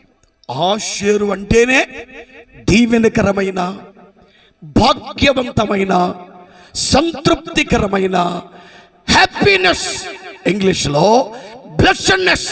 అంటే అతని పేరులోనే ఏముంది? కొంచెం గట్టిగా చెప్పండి. అతడు అంత అదృష్టవంతుడు, అంతగా దీవించబడ్డానికి అతని పేరులోనే ఉంది, అతని పేరులో ఉంది. కానీ చాలా మంది జీవితాల్లో పేర్లు బాగుంటాయి, జీవితాలు బాగు. చాలా మంది పేర్లు అద్భుతమైన పేర్లు పెట్టుకుంటారు, అద్భుతమైన పేర్లు పెడతారు తప్ప దానికి తగిన ఆశీర్వాదకరమైన జీవితాలు ఉండవు. మరి కొంతమందికి పేర్లు బాగోవు, జీవితాలు బాగుంటాయి. అంటే పేరును బట్టి జీవితాలు బాగుంటాయా, జీవితాలు బట్టి పేర్లు బాగుండాలా? కొంచెం గట్టిగా చెప్పాలి, కొంచెం గట్టిగా చెప్పాలి. మనకు తెలుసో తెలియకో పేర్లు పెట్టేశారు. నేను రోజున గణపురంలో దేవుని వాక్యం చెప్పడానికి గణపురం ప్రక్కన సరిపల్లని అనేక మంది వాక్యం విన్న తర్వాత ప్రార్థన చేసుకుంటున్నారు. ఒక ముసలాయన వచ్చాడు. ఆ ముసలాయన అడిగానయ్యా, ప్రార్థన కనుక కావాలంటున్నావుగా, నీ పేరు ఏం పేరు అని అడిగా. ఆయన అన్నాడు, నా పేరు దేవుడు అన్నాడు. మరి మీరు ఏం చేస్తారు అన్నా, యాచక వృత్తి అడుక్కుంటాను. అంటే దేవుడయ్యుండి అడుక్కుంటారా? పేరు బాగుంది కానీ మాట్లాడలేదు, జీవన విధానం తీరు బాగోలేదు. అలాగ చాలా మంది వస్తున్నారు. ఒక ఆమె దగ్గరికి వచ్చేటప్పటికి ప్రార్థన సహాయం కోరుందయ్యా, ప్రార్థించండి అయ్యా. నీ పేరేం పేరమ్మా? నా పేరు పెంటమ్మా. పోసి నీ పెంటమ్మ తగలాడా, ఇదేంటమ్మా అని అంటే, అయ్యా నేను కాలేజీలో లెక్చరర్ అయ్యా, పేరే బాగోలేదు. ఏం చెయ్యానంటే, పుట్టిన ప్రతి వాళ్ళు చచ్చిపోతుంటే చివరికి మా నాన్న పెట్టారు, ఇది కూడా బతుకుద్దేంట్లే అని చెప్పి పెంటమ్మని పెట్టారంట. పెంటమ్మలా లేదో జీవితమే దీవెనకరంగా మార్చబడింది. ఈ రాత్రి నీ పేరు ద్వారా ఆశీర్వాదం కాదు, నీ జీవితం ద్వారా దేవుడు ఆశీర్వదించబోతున్నాడు. కనుక ఈ రాత్రి ఆశీర్వదించండి. ఆయన పేరు చెప్పినప్పుడు ఆయన పేరుకు అర్థం ఏంటంటే దీవెనకరమైన, భాగ్యవంతమైన, సంతృప్తికరమైన, హ్యాపీనెస్, బ్లెస్సెడ్నెస్. అంటే అతని జీవితమే అనేక మందికి ఆశీర్వాదం ఉంది. అతనికి సహోదరులు కూడా ఉన్నారట. అతని సహోదరులందరికంటే అతడు ఎక్కువగా దీవించబడ్డాడు. నా వైపు చూడాలి, దీవెన కావాలి అని కోరుకుంటాం. అందరిలా కాకుండా అందరికంటే ఎక్కువ దీవించబడాలి. ఆమేన్ చెప్పండి గట్టిగా. చదువుకున్న విద్యార్థులు పాస్ అవ్వాలి అనుకుంటారా? అందరికంటే ఎక్కువ మార్కులు కావాలనుకుంటున్నారా? పిల్లారా, వాళ్ళు అన్ని విషయాల్లో ఫస్ట్ క్లాస్లో పాస్ అవ్వాలి. అలాగే ఇల్లు కట్టుకునేవారు అందరిలాగా మనకు కూడా ఇల్లు ఉంటే బాగుంటుంది అనుకోరు. అందరికంటే మంచి ఇల్లు ఉండాలి. ఒక వాహనం కొన్నా అందరికంటే ఒక మంచి వాహనం కొనాలి. అంటే మనము అందరిలాగా కాకుండా అందరికంటే ఒక ఉన్నతమైన దీవెనతో నింపబడాలి. కాస్త చేతులెత్తి గట్టిగా స్తోత్రం చెప్పాలి. హల్లెలూయా, హల్లెలూయా. నా దగ్గరకు ఒక ఆయన వచ్చాడయ్యా, నేను వాహనం కొనాలని ఆశపడుతున్నాను, మన ఊర్లో ఎవ్వరికి లేని వాహనం నాకు కావాలి, ప్రార్థన చేయమన్నాడు.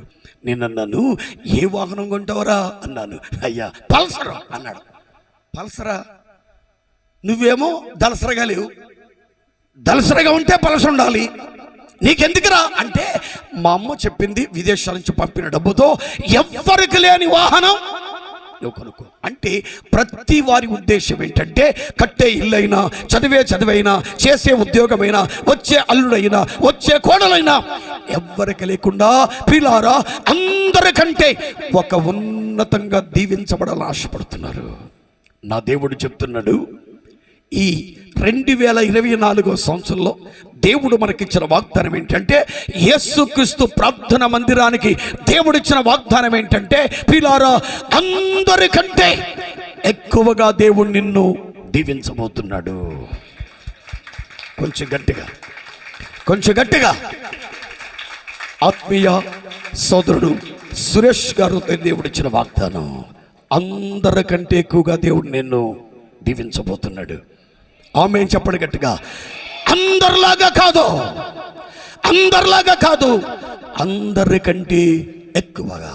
ఈ రాత్రి దీవించేవాడు దేవుడు.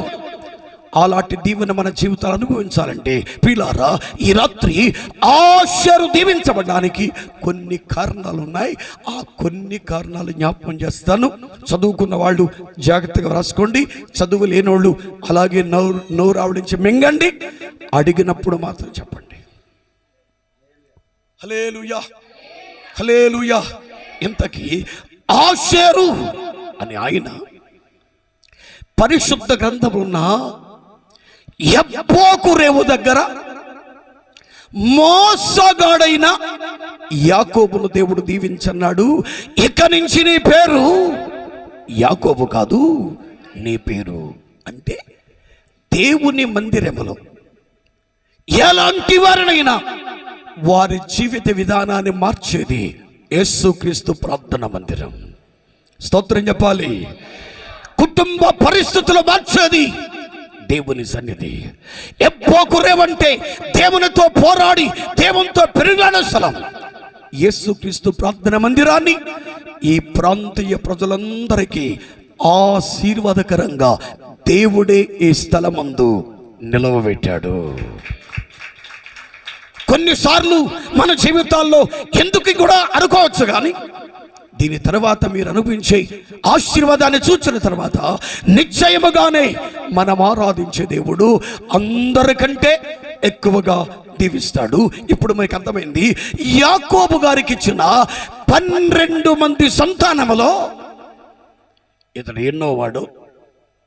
నేను చెప్పినప్పుడు జాగ్రత్తగా మీరు గుర్తుపెట్టుకోవాలి, అడిగినప్పుడు మరలా చెప్పాలి. ఇప్పుడు చెప్పండి, ఆషేరు అని ఆయన ఏమయ్యాడు? అందరికంటే, ఆ మాట చెప్పండి గట్టిగా, సహోదరులందరికంటే ఎక్కువగా. ఇంతకీ ఈయన ఎన్నో సహోదరుడు, ఎంతమంది యాకోబు గారి కంటే మీరు లెక్క పెట్టుకోండి. యాకోబు అనేటువంటి పిల్లారు ఇశ్రాయేలుకు దేవుడు ప్రేమించి వారి గర్భాన పుట్టిన సంతానం అక్షరాల 12 మంది. ఎంతమంది లెక్క పెట్టుకోండి. మొదటి వ్యక్తి రూబేన్, రెండో వ్యక్తి షిమ్యోన్, మూడో వాడు లేవి, నాలుగో వాడు యూదా, ఐదో వాడు జెబూలూన్, ఆరో వాడు ఇశ్శాఖార్, ఏడవాడు దాను, ఎనిమిదో వాడు గాదు, తొమ్మిదో వాడు ఆషేర్, 10వ వాడు నఫ్తాలి, 11వ వాడు యోసేపు, 12వ వాడు బెన్యామీను. ఎంతమంది వచ్చారు? కొంచెం గట్టిగా చెప్పండి. ఆ 12 మంది పేర్లు చెప్పండి ఒకసారి. అని అన్నా స్తోత్రం చెప్పాలి. ఈ 12 మంది సంతానములో లెక్క ప్రకారం ఆషేరు అనే ఆయన ఎన్నో అయినా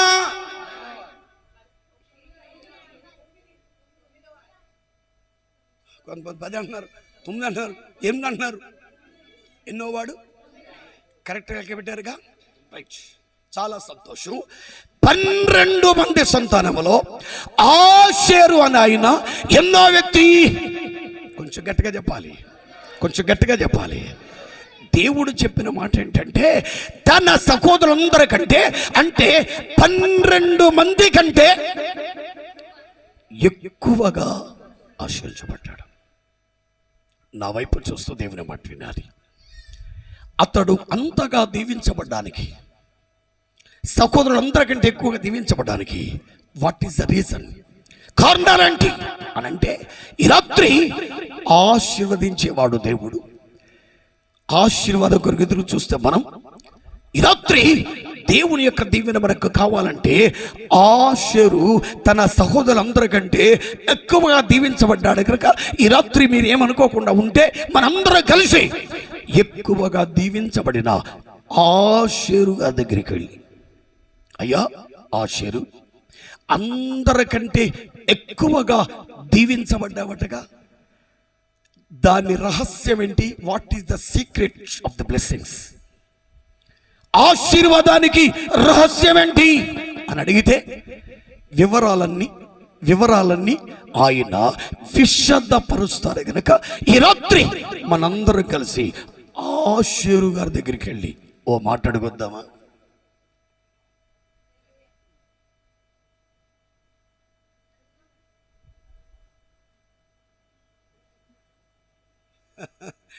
మీ అందరి ముఖాలు చూస్తుండే అనిపిస్తుంది, అయ్యా ఇక్కడ రావడానికి నానా తంటాలు పడి వచ్చాం. మరలా ఇక్కడి నుంచి ఆషేరు దగ్గరికి వెళ్తాడు.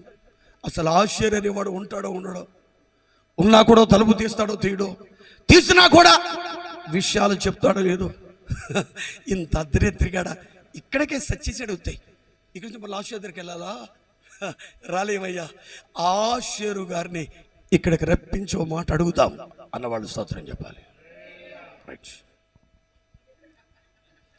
ఇందు మూలముగా నాకు అర్థమవుతున్న సంగతి ఏమనగా, ఎంత గొప్పడైనా సరే మీ దగ్గరికి వచ్చి నేను దీవించబడ్డానికి కారణం అదంటే అప్పుడు ఉంటారా?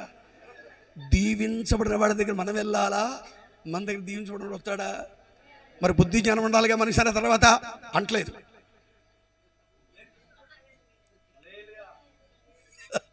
వీళ్ళు అనుకుంటారు ఈడెక్కడ దొరికడరా, ప్రతి నెల మంచోడిని చూసుకోడు, ఈ నెలని పిలిచినోడు ఇట్లా ఉన్నాడు ఏంటి, అక్కడికి వెళ్దామంటాడు వద్దు అంటాడు. స్తోత్రం చెప్పాలి. హల్లెలూయా. అందరూ సరి గట్టిగా స్తోత్రం చెప్పాలి, గట్టిగా దేవునికి స్తోత్రం చెప్పాలి. మనం ఆయన దగ్గరికి వెళ్ళినా, ఆయన మన దగ్గరికి వచ్చినా, ఆయన చెప్పే విషయాలు శ్రేష్టమైన విషయాలు 7 విషయాలు ఉన్నాయి. ఆ 7 విషయాలు విశదీకరించిన తర్వాత మాత్రమే ఈ రాత్రి కూటం అవుతుంది. కొంతమంది పెద్ద పేడం అప్పుడే ఎగిరిపోయి పిల్ల పేడం మాత్రం కొట్టుకుని వద్దక్క అంటే నువ్వు ఉన్నావా తీసుకొచ్చావు. ఇన్ని సంగతులు చెప్పడానికి చాలా టైం పడుతుందిగా అనుకున్నారు. పిల్లారా, ఎక్కువసేపు చెప్తే నాకు నష్టమా మీకు నష్టమా?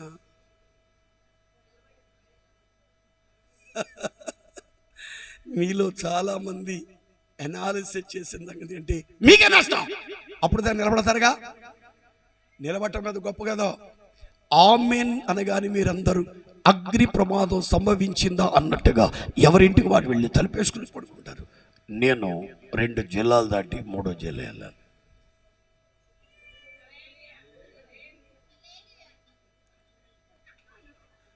ఇప్పుడు త్వరగా ముగిస్తే లబ్ధి పొందేది ఎవరు? మీరే. నష్టపోయేది ఎవరు? నేనే. అందుకని తొందరలో ముగించడానికి ఆశిస్తున్నాను. త్వరగా 4 మాటలు చెప్పడానికి ఆశిస్తున్నాను. ప్రియులారా, ఈ రాత్రి 12 మంది సంతానములో అతను దీవించబడ్డానికి కారణం ఏంటి అని ఆలోచన చేస్తే, తన తండ్రి పేరు ఏమనుకున్నాం? కొంచెం గట్టిగా చెప్పండి. యాకోబును దీవించిన స్థలం ఎక్కడా? చెప్పాలి గట్టిగా. అంతకంటే ముందు ప్రత్యక్షమైన స్థలం ఎక్కడా? బేతేల్. చెప్పండి గట్టిగా. బేతేల్ అంటే అర్థం ఏంటి? దేవుని ఇల్లు. ఏంటండి? మనందరికి ఇళ్ళు ఉన్నాయా? మాట్లాడలేదు. దేవునికి ఇల్లు ఉందా లేదా? హల్లెలూయా, హల్లెలూయా. దేవునికి ఒక ఇల్లు ఉంది, అది దేవుని మందిరం. స్తోత్రం చెప్పాలి, గట్టిగా స్తోత్రం చెప్పాలి. ఒక్క మాట జ్ఞాపకం చేస్తాను. దేవుడే ఒక వ్యక్తిని దీవించాలంటే ఆ వ్యక్తికి దైవ దర్శనం కావాలి. ఏం కావాలి? కొంచెం గట్టిగా చెప్పాలి. నేను ఇజ్రాయెల్ దేశం వెళ్ళడానికి దేవుడు కృపనిచ్చాడు. అంత స్వార్థం సుప్రతనం ఉంటుంది మరి. స్తోత్రం చెప్పాలి. హల్లెలూయా. అనేక దేశాలు తిరిగిన తర్వాత మా సంఘ బిడ్డలు చాలామంది ఇజ్రాయెల్ దేశంలో ఉన్నారు. మీరు ఇజ్రాయెల్ దేశం రావాలంటే ఆ ప్రాంతాన్ని కూడా అడుగు పెట్టడానికి దేవుడు కృప చూపించాడు. ఆ రోజున ఆ రాత్రి మమ్మల్ని తీసుకెళ్ళి ఆయన చెప్పాడు, రేపొద్దున మనం దేవుడు ప్రత్యక్షమై మాట్లాడిన స్థలానికి వెళుతున్నాం, బేతేల్ అని. ఆ రాత్రి తెల్లవారి నిద్రపోలా. తెల్లవారింది, మేము బయలుదేరి బేతేల్ అనే ప్రాంతానికి వెళ్ళాం. ఆ ప్రాంతానికి వెళితే అది కొండలు, గుట్టలు, రాళ్ల మధ్యలో ఉన్న ఒక భయంకరమైన ఎడారి. ఆ ఎడారిలో దేవుడే ఒక వ్యక్తికి ప్రత్యక్షమైన స్థలం అది. హల్లెలూయా. అంటే దేవుడే యాకోబు దగ్గరికి వచ్చాడు. యాకోబు దేవుని దగ్గర వెళ్ళాడా? కొంచెం గట్టిగా చెప్పాలి. దేవుడే యాకోబు దగ్గర దిగి వచ్చారు. యాకోబు గారు దేవుని దగ్గర వెళ్ళలేరా? మనం వెళ్ళలేమా? ఏ వ్యక్తి వెళ్ళలేడు. మనం ఆరాధించే దేవుడు ఆదిలో సూదయు మర్యాదయు లేనప్పుడు శూన్యములో నుంచి సృష్టించిన సృష్టికర్త అయిన దేవుడు. ఆకాశ మహాకాశముల కంటే ఉన్నతమైన స్థానములో పిల్లలు యెషయా చూచిన దర్శనములో దేవుని యొక్క ప్రత్యక్షత చూచినప్పుడు అత్యున్నతమైన సింహాసనం ఉంది. ఆ సింహాసనం చుట్టూతా కెరూబులు, సెరాపులు, కోటాను కోట్ల దేవుని దూతలు ఏమంటున్నాయి? యెహోవా పరిశుద్ధుడు, యెహోవా పరిశుద్ధుడు, యెహోవా పరిశుద్ధుడు, సర్వలోకం ఆయన మహిమతో నిండి ఉన్నదని గాన ప్రతిగానాలు చేస్తున్నారు. ఎక్కడా? అత్యున్నతమైన సింహాసనం. అనండి గట్టిగా. అది ఎక్కడుంది? మీకు అర్థం కావడం చెప్తున్నా. నా వైపు చూడండి. దేవుడు ఉండే ప్రాంతానికి ఏ వ్యక్తి వెళ్ళలేడు. ఎందుకంటే ఆయన అంత దూరమైనవాడు, అంత దూరంగా ఉన్నాడు. ఎంత దూరం అంటే ఆయన దగ్గర వెళ్ళాలంటే ప్రియులారా మనం దాటాల్సింది, మనం ఉంటుంది భూమండలం. అన్నాడు గట్టిగా. లెక్కేసుకోండి. ఆ పైన వాయుమండలం, ఆ పైన మేఘమండలం, ఆ పైన శూన్యమండలం, ఆ పైన చీకటి మండలం, నక్షత్ర మండలం, ఆ పైన శూన్యమండలం, ఆ పైన చీకటి మండలం. ఎన్నొచ్చాయి లెక్కలు? మనం 7 అనొద్దు, 8 అనొద్దు, ఏసు రక్తం చేయి. మనం ఉంటుంది భూమండలం, ఆ పైన వాయుమండలం, ఆ పైన మేఘమండలం, ఆ పైన జ్యోతుల మండలం, ఆ పైన నక్షత్ర మండలం, ఆ పైన శూన్యమండలం, ఆ పైన చీకటి మండలం. ఎన్నొచ్చాయి? కరెక్ట్ 7 వచ్చాయా? ఆ 7 చెప్పండి ఒకసారి అన్నాం. ఆ పైన ప్రదేశ మండలం, ఆ పైన రక్షణ మండలం, ఆ పైన దేవదూతల మండలం, ఆ పైన పరిశుద్ధుల మండలం, ఆ పైన అతి పరిశుద్ధుల మండలం, ఆ పైన గాజు సముద్ర మండలం, ఆ పైన మహామహిమతుడైన మహిమ మండలం. ఎన్నొచ్చాయి? 7. అంత దూరం మనము వెళ్ళలేం గనుక ఆయనే మధ్యకి దిగి వచ్చాడు. హల్లెలూయా. అందుకే పడతా నజరేయుడా ఎన్ని యుగాల చప్పట్లు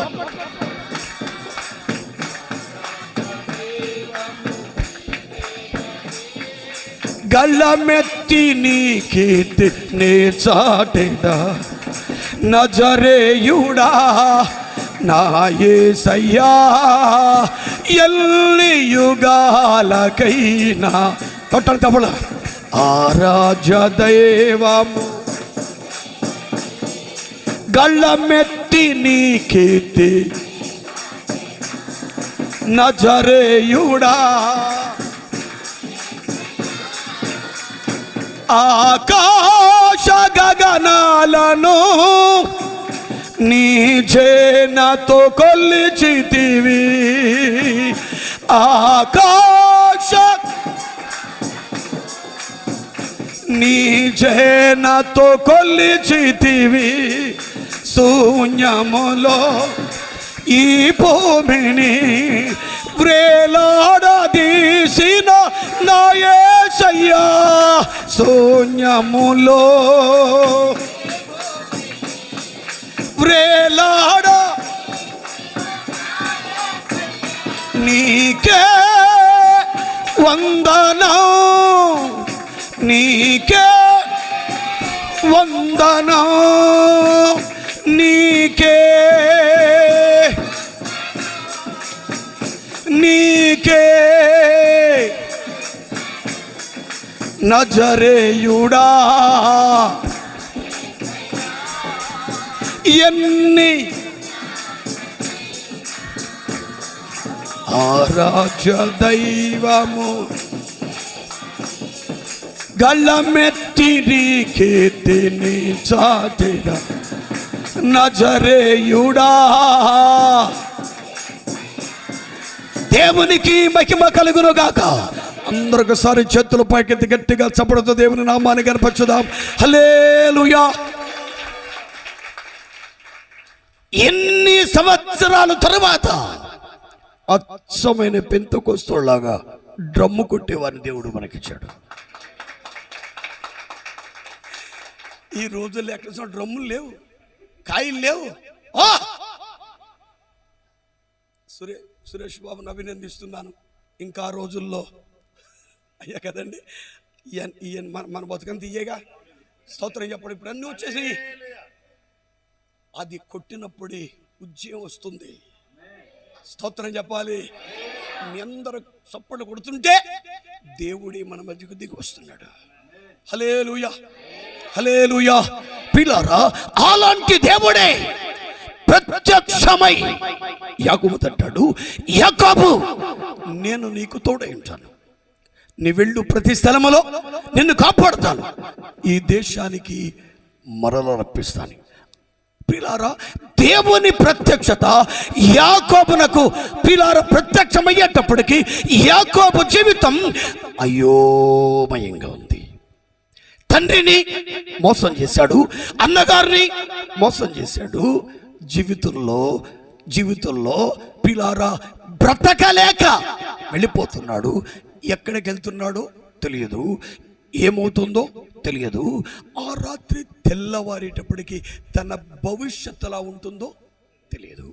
అలాంటి పరిస్థితుల్లో దేవుడే దిగివచ్చి అతని జీవితాన్ని అద్భుతంగా ఆశ్చర్యకరంగా మలచిన దేవుడు ఈ రాత్రి ఈ స్థలంలో కూర్చున్న మీ జీవితాల్లో మానసిక ఒత్తిడి అన్న గట్టిగా, కుటుంబ సమస్యలు, ఆర్థిక ఇబ్బందులు, ఎటు చూచిన నిరాశ, నిస్పృహ, వేదన, కష్టం, కలవరం, కన్నీళ్ళు, భవిష్యత్తును గురించిన ఆశ లేక సతమతమైపోతున్న వెళతో నా దేవుడు చెప్తున్నాడు, 2024వ సంవత్సరంలో ఈ జూన్ మాసంలో ఒక నూతన కార్యానికి నా దేవుడు ప్రారంభించిన రాత్రి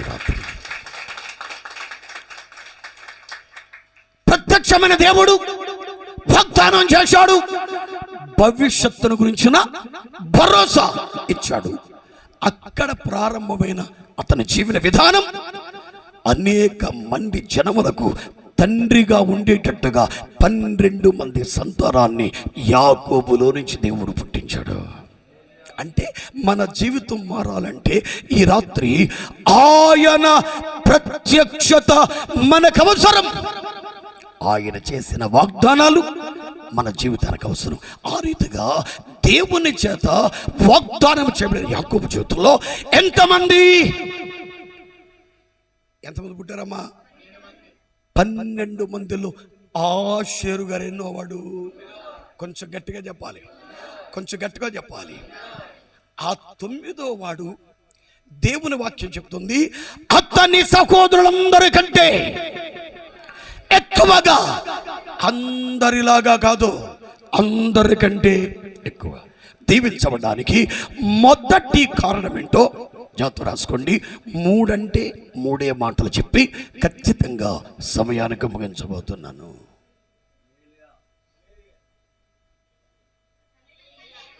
ముగించబోతున్నాను అన్నప్పుడు కూడా హుషారాలా? ముగించొద్దా? ఈ రాత్రి ఆన్లైన్ పెట్టేద్దాం లేదని మాట్లాడేటండి. మీకే బాధ ఏంటి? ఏసు రక్తం చే స్తోత్రం చెప్పాలి, గట్టిగా దేవునికి స్తోత్రం చెప్పాలి. ఆశలు దీవించబడ్డానికి ప్రధానమైన కారణం ఏంటో ఒక్కసారి చూస్తే పరిశుద్ధ గ్రంథంలో ఈ మాట చాలా స్పష్టంగా కనిపిస్తుంది. దేవుని వాక్యం విందాం దయచేసి. ఆదికాండ గ్రంథం 30వ అధ్యాయం 13వ వాక్యం చూడండి ఒకసారి. ఆదికాండ గ్రంథం 30వ అధ్యాయం 13వ వాక్యం. ఆగరా తల్లి, అందరికి దొరకాలిగా, తెగ నెతికెత్తన ఎక్కడుందో తెలియక. రైట్, ఒక్కసారి పేజీ నెంబర్ చెప్పమ్మా. పేజీ నెంబర్ చెప్పే కూడా లేకుండా అమ్మా. 26వ పేజీ 24వ పేజీ దొరకపోతే 150 పేజీ దొరుకుతుందా? దొరకదుగా. చదువు తల్లి. అమ్మా ఏంటి వదిలేసామండి అమ్మా? అమ్మమ్మకి ఇచ్చేసావా? అమ్మ ముసిల్దారు, నువ్వు ముసిల్దారు అమ్మ. చదువు తల్లి. రైట్, చదవండి. చదువు తల్లి, నువ్వు చదవరా. ఆషేరు లేయా, నేను భాగ్యవంతురాలను, స్త్రీలు నన్ను చూచి భాగ్యవతంటారని చెప్పి అందరూ చెప్పాలి. స్త్రీలు నన్ను చూచి ఏమనంటారు? కొంచెం గట్టిగా చెప్పండి. భాగ్యవంతురాలవు అంటారని చెప్పి, భాగ్యవతి అంటారని చెప్పి ఏం పేరు పెట్టారు? నా వైపు చూడాలి. అంటే ఆషేరు పుట్టేటప్పటికి ఆషేరు యొక్క తల్లి ఉందే, ఆమె నిర్భాగ్యురాలు అన్నాడు గట్టిగా. అభాగ్యురాలు, దౌర్భాగ్యురాలు. ఏంటండి? నిర్భాగ్యురాలు, అభాగ్యురాలు. కానీ ఆషేరు పుట్టిన తర్వాత ఆమె జీవిత విధానమే నిర్భాగ్యం, దౌర్భాగ్యం, అభాగ్యం కాదు. అందరూ చూచేమన్నారు? భాగ్యవతి అన్నారు. స్తోత్రం చెప్పాలి గట్టిగా, కొంచెం గట్టిగా చెప్పండి. అంటే ఆషేరు పుట్టిన తర్వాత ఆ భాగ్యం ఎవరికి దక్కింది? చెప్పాలి గట్టిగా. అంటే పిల్లలు పుట్టిన తర్వాత తల్లిదండ్రులకు ఏం కలగాలి? కొంచెం గట్టిగా చెప్పండి అమ్మా. భాగ్యం కలగాలి. మనం పుట్టిన తర్వాత మన తల్లిదండ్రులకు ఏం కలగాలి? కొంచెం గట్టిగా చెప్పాలి, కొంచెం గట్టిగా చెప్పాలి. కొంతమంది పుడితే భాగ్యం వస్తుంది, కొంతమంది పుడితే దైత్యం వచ్చేస్తుంది. నేను మా అమ్మగారిని అడిగాను, అమ్మా నేను పుట్టినప్పుడు ఏం జరిగిందే అన్నాను. మా అమ్మ చెప్పింది, బావా నువ్వు పుట్టగానే తెడ్డిమడమని పుట్టావు. తెడ్డిమడం అంటే తెడ్డు లేవా అమ్మాయే? అంతే సన్నంగా పుట్టావు. నువ్వు పుట్టగానే నాకు గుర్రపోతం వచ్చేసింది. ఏ వాతం? మరి ఆ రోజుల్లో గుర్రపోతం, గాడిద పోతం అయ్యే వచ్చి గుర్రపోతం వచ్చేసిందంట. మరి నన్ను ఏం చేశారమ్మా? నిన్ను మీ మేనమామలు వదిలేసి నన్ను తీసుకుని తాడేపురం హాస్పిటల్ తీసుకుపోయారు. మరి నన్ను ఏం చేశారే? నిద్రేశారు. మరి మేనమామలు ఏం పట్టించుకోలేదా? పట్టించుకోమన్నారు. తమ్ముడా నా బిడ్డను బతికించండిరా, బతికించండి దండాలు పెట్టిందంట. వాళ్ళు అన్నారట, అక్క ఈ బిడ్డ పోతే ఇంకో బిడ్డ వస్తాడు, నువ్వు పోతే ఇంకో పేన రాదుగా, అని నన్ను వదిలిపెట్టేసి మా మేనమావులు మా అమ్మకి పరిచయం చేశారు. గుర్రపోతం తగ్గింది, మా అమ్మను క్షేమంగా దేవుడు తీసుకొచ్చాడు. నేను కూడా బతికే ఉన్నాను. ఆ రోజున మా అమ్మగారు చెప్పిన మాట నా నల్ల గుండెలు ఇప్పటికీ మెదిలిపోతుంది. నేను పుట్టినప్పుడు వదిలేశారా?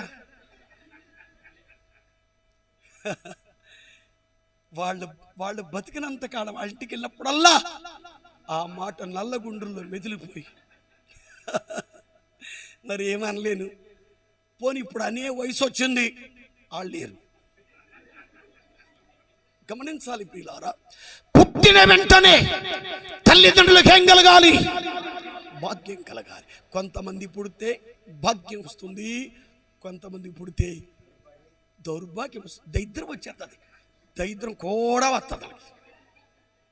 కానీ ఈ రాత్రి ఆశీరు ద్వారా మనం వినే మొదటి సత్యం ఏంటంటే, ఆశీరు పుట్టుకతోనే భాగ్యవంతుడు అన్నాడు. గట్టిగా మాట, కొంచెం గట్టిగా చెప్పాలి, కొంచెం గట్టిగా చెప్పాలి. అది అతని లైఫ్. పుట్టిన తర్వాత తల్లి జీవితం అద్భుతంగా మలిచాడు, కుటుంబ జీవితం అద్భుతంగా మలిచాడు, తన జీవితాన్ని అద్భుతంగా చేశాడు. అంటే అతడు పుట్టుకతోనే. మనం కూడా ఆ భాగ్యవంతులము కావాలంటే ఈ రాత్రి నా దేవుడు చెప్తున్నమాట, మనము కూడా యేసయ్యలో తిరిగి జన్మించాలి. ఏం చేయాలి? కొంచెం గట్టిగా చెప్పాలి. ఓ రోజున ఒకడు కొత్తగా జన్మితే తప్ప పరలోక రాజ్యానికి చూడడు అన్నాడు. అంటే క్రొత్తగా జన్మిస్తే ఏం చూస్తారు? పరలోక రాజ్యాన్ని చూస్తారు. ఒకడు నీటి మూలముగాను ఆత్మ మూలం జన్మిస్తే అతడు పరలోక రాజ్యంలో ప్రవేశిస్తాడు. అంటే చూడటం వేరు.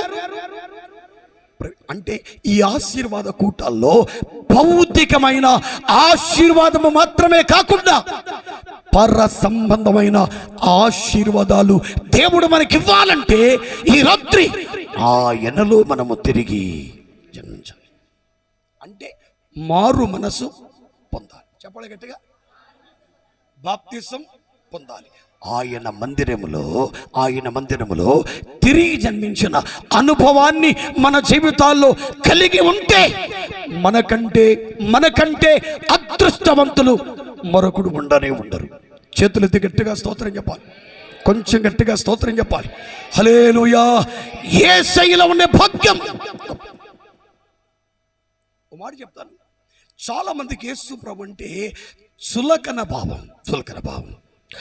ఆంధ్ర క్రైస్తవ కీర్తనలో మనం చదివితే, మనం పాడితే అందులో ప్రాముఖ్యమైనటువంటి పాటలు రాసిన వాళ్ళందరూ అచ్చమైన స్వచ్ఛమైన అన్యులలో నుంచి వచ్చిన వాళ్ళే. అందులో రావూరి రంగయ్య గారు, రావూరులంటే కాపులే, రావూరి రంగయ్య గారు, రావూరి లక్ష్మయ్య గారు. వినండి, రంగయ్య గారు పెద్ద ఆయన, లక్ష్మయ్య చిన్న ఆయన. వినండి. ఓ రోజున యేసు ప్రభు నమ్మాడు అనే వార్త విన్నప్పుడు అన్నగారికి, పిల్లారా, అన్నగారికి ఆశ్చర్యం కలిగింది, తమ్ముడికి ఆశ్చర్యం కలిగింది. పిల్లారా, ముందుగా యేసును నమ్ముకున్నవాడు తమ్ముడే. స్తోత్రం చెప్పాలి. ఓ రోజున అన్న దగ్గరికి వెళ్ళి, అన్న యేసు ప్రభువును నమ్ముకున్నారా అంటే ఆయన అన్నాడు, చిచ్చి, మన ఇంట వంట లేదు, ఇలాంటిది నువ్వు చూసావా అని ఏక్యంగా చూశాడు, నిర్లక్ష్యంగా చూశాడు, అపహాస్యం చేశాడు. దూరంగా వెళ్ళిపోయి అన్నగారికి ఉత్తరం రాశాడు. ఏమని? అన్నా, మన యేసు ప్రభుని కన్నా రక్షకుడు లేడు, ఎన్న తరము కాని కన్న తండ్రి ఇతడే ఓ అన్నా అని. అన్నా, యేసు ప్రభు గొప్పోడన్నని ఉత్తరం రాశాడు. ఎవరికి? అన్నగారికి. తమ్ముడి ఉత్తరం రాయిగానే యేసు అనే మాట వినగానే ఎలర్జీ వచ్చేసింది. వెంటనే ఉత్తరాన్ని 2 ముక్కలుగా చీల్చి వెంటనే అగ్నిలో కాల్చేశాడు. ఎవరిని? ఉత్తరాన్ని కాల్ చేశాడు, ఉత్తరంలో ఉన్న యేసును కూడా కాల్ చేశాడు. స్తోత్రం చెప్పాలి, స్తోత్రం చెప్పాలి. హల్లెలూయా, హల్లెలూయా. యేసు నమ్మినటువంటి తమ్ముడు గారు భాగ్యవంతుడుగా ఉన్నాడు. అన్నగారు ఇంకా మారలా. అన్నగారి కోసం ప్రార్థన చేస్తున్నాడు. దేవుడు ఎవరిని ఎలా పట్టుకోవాలో దేవుడికి బాగా చెప్పాలి, గట్టిగా చెప్పాలి, గట్టిగా. ఎవరిని ఎప్పుడు పట్టుకోవాలి, ఎలా పట్టుకోవాలి, ఎక్కడ పట్టుకోవాలో దేవుడు తెలుసో. పిల్లారా, ఒక రోజున తీరని బలహీనత రంగయ్య గారికి వచ్చింది. ఎన్ని మందులు వాడినా ఏమాత్రం సుఖం కలగల. చివరికి ప్రాణం పోయే సమయానికి వచ్చాడు. స్తోత్రం చెప్పాలి, స్తోత్రం చెప్పాలి. ప్రాణం పోయే సమయానికి ఏం జరగడం గాక అల్లోపతి, ఆయుర్వేదం, నాటు వైద్యం, నేటి వైద్యం, మలయాళీ వైద్యం, అన్ని వైద్యాలు చేస్తాడు. ఏమాత్రం ఫలితం లేదు. సావు దగ్గరలో ఉన్నప్పుడు చాలా మంది చెప్పారు, మీ తమ్ముడు నమ్ముకున్న ఎస్ ప్రభు నువ్వు నమ్ముకోవచ్చుగా అన్నారు.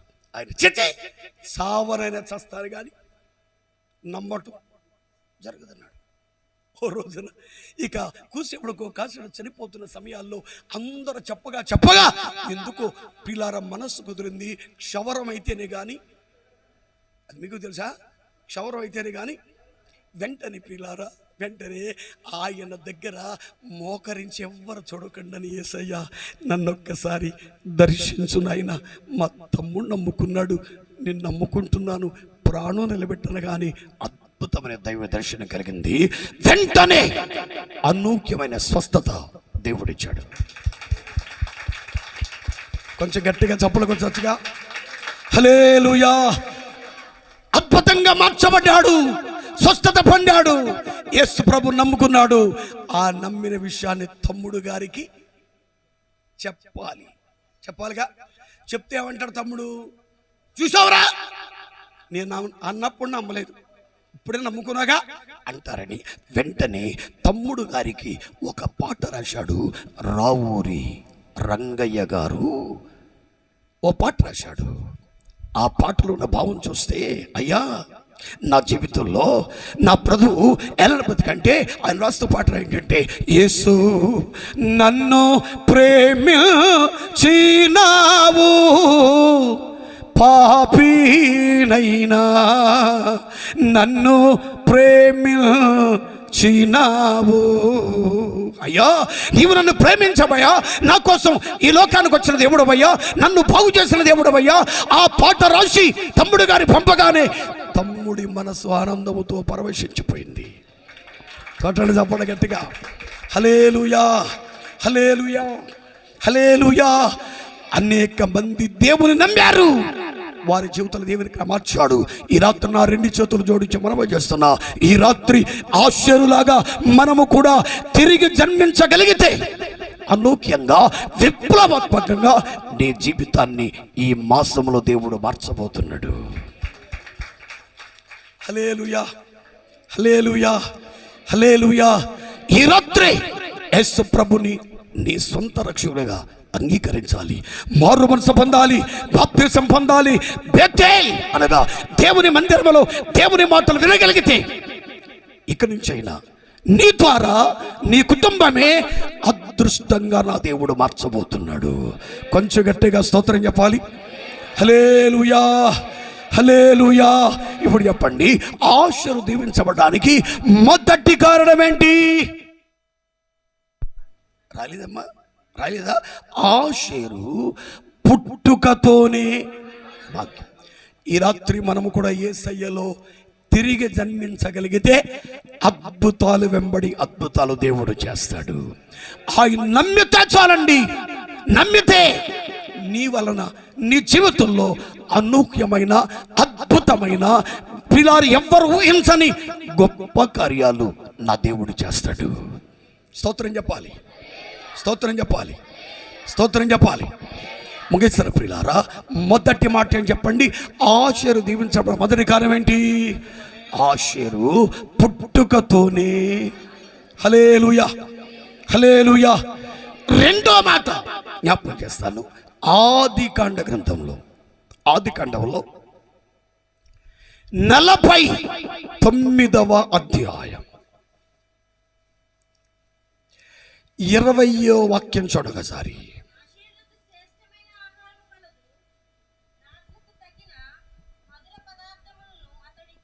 అందరు నాతో చెప్పండి, ఆషేరు నద్ద. కొంచెం గట్టిగా చెప్పండి, ఆషేరు నద్ద శ్రేష్టమైన ఆహారము కలదు, రాజులకు తగిన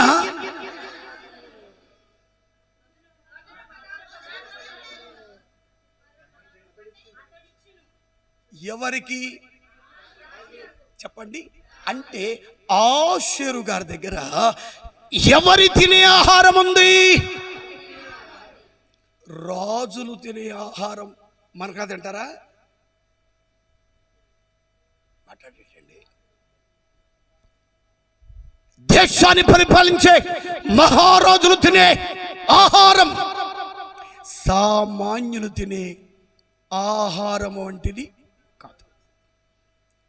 నా చిన్న వయసులో మనము తినే ఆహారం విచిత్రమైన ధాన్యం పండేది. నా చిన్న వయసులో దాని పేరు నల్లార్లు అనేవారు. తెలుసా సార్ మీకు? నల్లార్లు తెలీదండి? నల్లార్లు అంటే ధాన్యం నల్లగా ఉంటుంది, బియ్యం ఎర్రగా ఉంటాయి, వండిన అన్నం కూడా పాయి బియ్యమా? ఓకే, ఏదో బియ్యం మాత్రమే. స్తోత్రం చెప్పాలి. హల్లెలూయా. ఆ బియ్యం ఎర్రగుంటాయి, అన్నం ఎర్రగుంటుంది, గంజి ఎర్రగుంటుంది. మా అమ్మని అడిగాను, అమ్మ ఇవాళ కూర అంటే అన్నాను. మా అమ్మ అంది, దాని కూర దాందే అంది. ఎయ్ అన్నాను, గంజెట్టుకొని చేసింది. ఇదేంటమ్మా, దాని కూర దాందే. ఆ తర్వాత దొడ్డి బియ్యం వచ్చాయి. 1016 వచ్చింది. అది ఇదివరకు మనం తినే రోజుల్లో దొడ్డు బియ్యం గనక ముద్దన్నం లోపలికి వెళ్తే సాయంత్రం వరకు ఆకలి అయ్యేది కాదు. కానీ ఇప్పుడు ఎవరికి ఆ బియ్యం దొరకదు కాదు. ఎందుకు దొరకదో తినట్లేదు. మనందరూ ఎలాంటి బియ్యం కావాలి? అప్పుడు లావు బియ్యం తిని లావు అయ్యేవాడు. ఇప్పుడు సన్నమైపోతున్నాం. అందరికి షుగర్లో, బీపీలో, వాళ్ళ మొహం అన్నీ వచ్చాయి. అందరికి కూడా సన్న బియ్యం పడిపోయి లేనిపోయిన జబ్బులను చేస్తున్నాయి.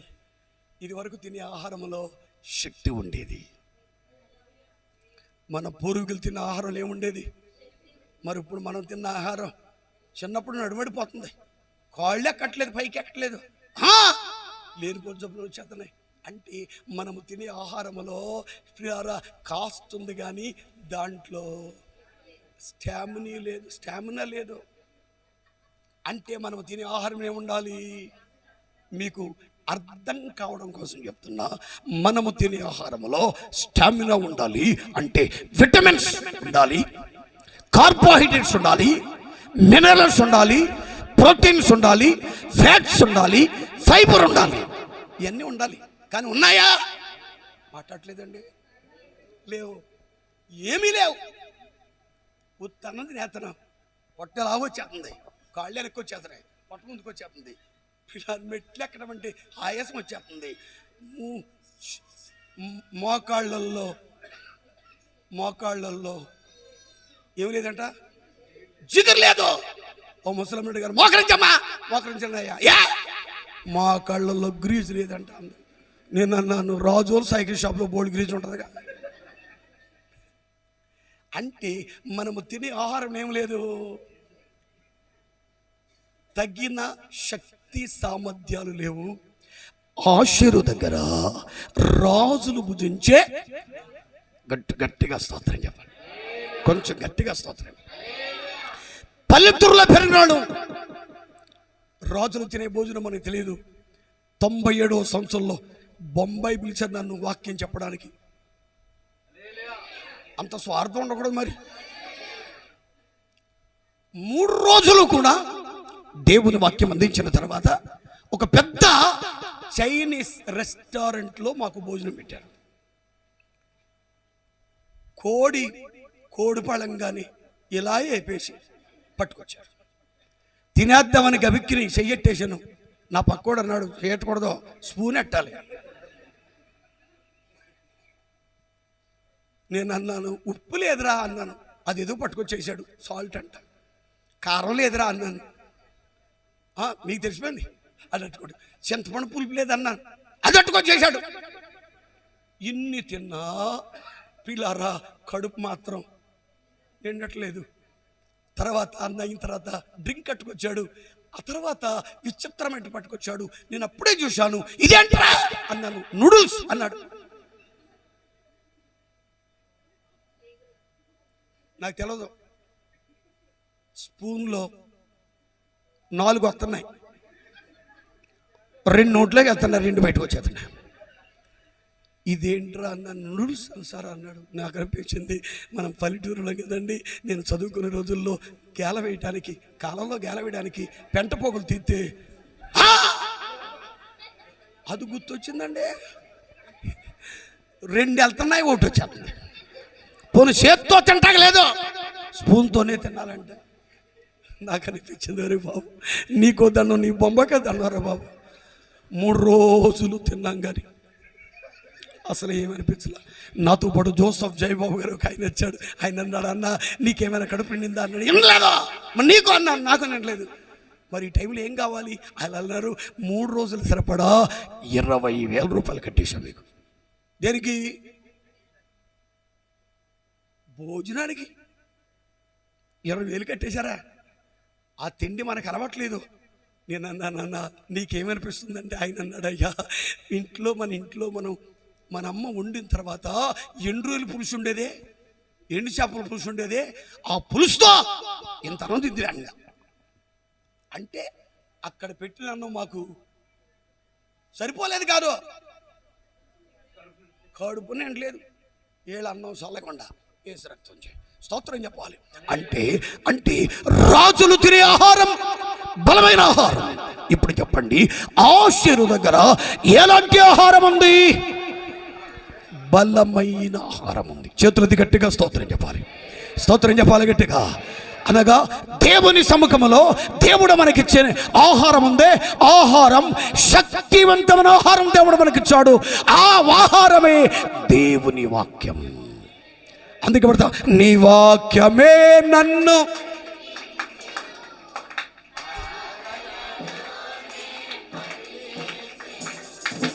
నీ వాక్యమే నన్ను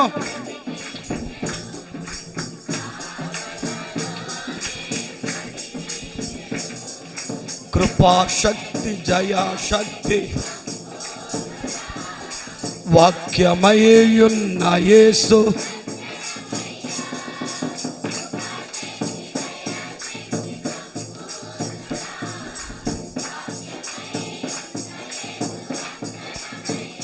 దేవునికి మహిమ కలుగును గాక.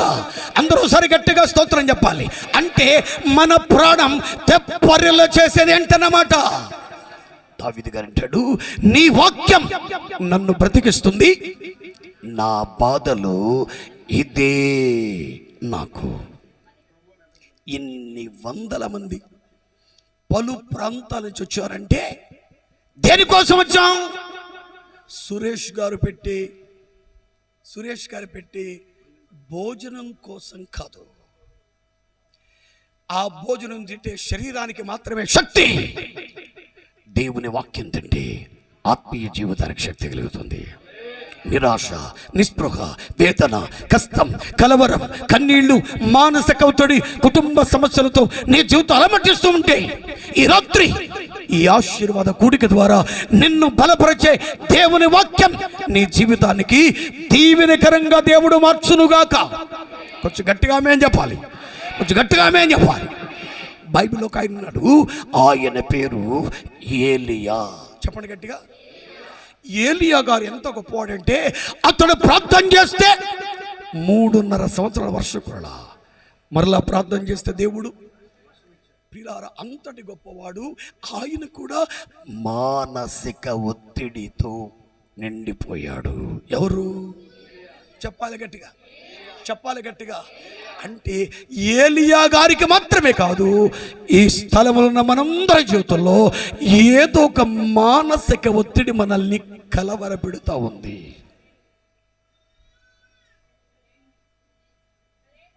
నాకే బాధ లేదయ్యా, నాకే కష్టం లేదయ్యా, నాకే కలవర లేదయ్యా, మా ఆయన వల్ల కానీ మా బిడ్డల వల్ల కానీ అసలు నాకు సమస్య లేవయ్యా, అసలు సమస్యలు లేకుండా బతుకుతున్నానయ్యా అన్నవాళ్ళు చేతులెత్తి చూపించండి.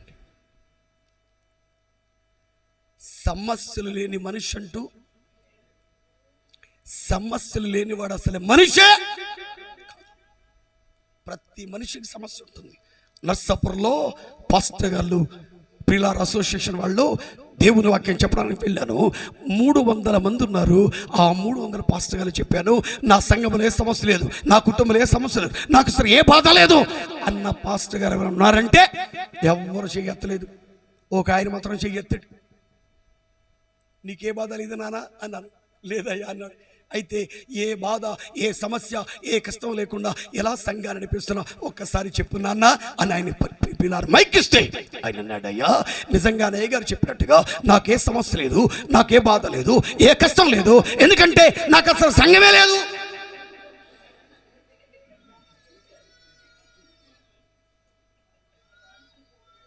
సంఘం లేకపోతే బాధే ఉంటుంది, పిల్లలు అయితే బాధే ఉంటుంది.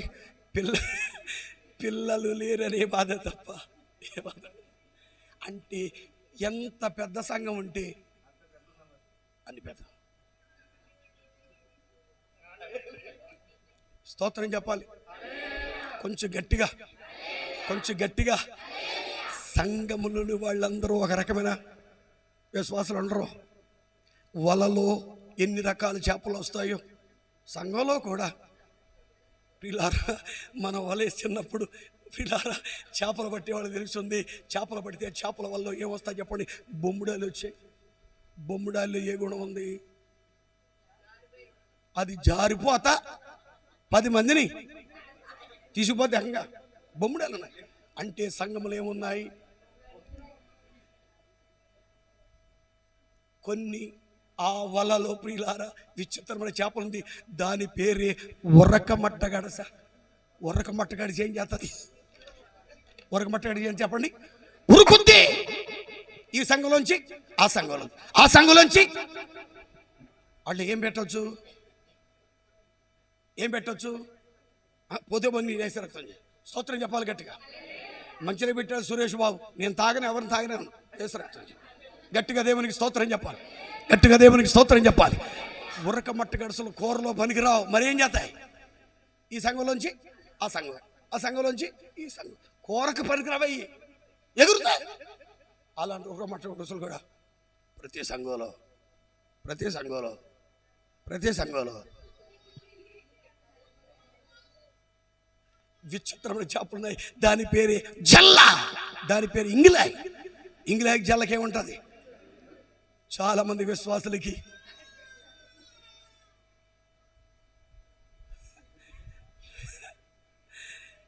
నువ్వే ఒక ముళ్ళు. అందుకే మీ ఆయన ఇంకా ప్రార్థన రావట్లా. జల్లకి ముళ్ళు ఉంది, ఇంగిలాకి ముళ్ళు ఉంది. ఈ ముళ్ళు ఉన్న చేప దగ్గరికి ఏ తెల్ల చేప రాదు, వచ్చినా ఉండదు, ఉండనివ్వదు.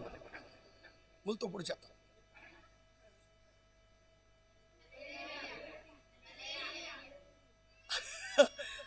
ఆ వలలో కొన్ని విచిత్ర చేపలు పడ్డాయి. దాని పేరే వాలుగా. వాలుగా, వాలు తీసుగా ఇవి ఇంత చేప చిన్నది, నోరు పెద్ద. కొంతమంది సంఘంలో నేనేమంటలేదు, నీ మధ్య నా నోరు అసలు ఓరు నాయో నేను మధ్య అంటే వాలుగులకి పెద్ద నోరు ఉంటుంది. కొన్ని విచిత్రం చేపలు పడ్డాయి. ఆ చేపల పేర్లే ప్రియులారా మలుగుబాం. మలుగుబాం తెలుసుగా? ఉంటాయండి, భలే టేస్ట్ అండి. దాని తోకేమో పాము తోక, దాని నోరేమో చేప నోరు, దాని తోకేమో పాము తోక. అంటే ఇక్కడికి వచ్చి పావునంటారు, అక్కడికి వెళ్ళి చేపనంటారు. ఎక్కడ వేసే వేసాలు నేనేమంటలేదు. స్తోత్రం చెప్పాలి. వీరందరినీ సమపాళలుంచేది, సమపాళ చట్టేది పిల్లారా దేవుని వాక్యం. చేతులది గట్టిగా స్తోత్రం చెప్పాలి. హల్లెలూయా. నిరాశతో నిస్పృహటువంటి ఏలియా పారిపోతుంటే చావాలని కోరుకుంటున్నాడు. అయ్యా ఇంత మట్టుకు చాలు, నా ప్రాణం తీసుకోమని ప్రార్థన చేశాడు. వెంటనే దేవుని దగ్గర నుంచి ఒక దూత తీసుకొచ్చింది. ఏమంటుంది బైబిల్ చెప్తుంది? పిల్లారా తీసుకొచ్చిన ఆ దూత ఏమంటుకు వచ్చింది? వేడి వేడి ఆహారం, రొట్టె, నీళ్ల బుడ్డి. వెంటనే అతను తిన్న ఆహారముతో, త్రాగి నీటితో, ఒక్క పూట తిన్న ఆహారముతో 40 దివారాత్రులు ప్రయాణం చేసి దేవుని పర్వతమైన హోరే వరకు వచ్చాడు. అంటే మా సురేష్ బాబు నెలకొక్కసారి పెట్టే ఈ మీటింగ్ ద్వారా నెలంతటికి కూడా నీ జీవితాన్ని నడిపించగలిగింది నా దేవుడు.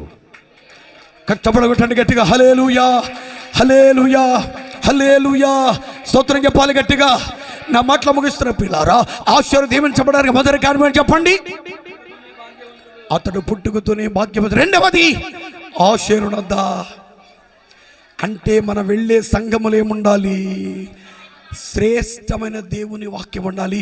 ఆ వాక్యమే ఆదరించేది, ఆ వాక్యమే బలపరచేది, ఆ వాక్యమే జీవితంలో నెమ్మది కలిగించేది దేవుని వాక్యం. చేతులెత్తి గట్టిగా స్తోత్రం చెప్పాలి.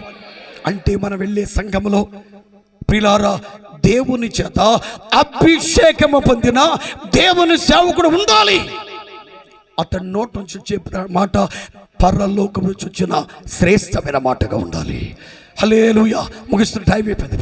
ఎన్ని మొక్కలైన ఇప్పటికే 2 అయినాయా?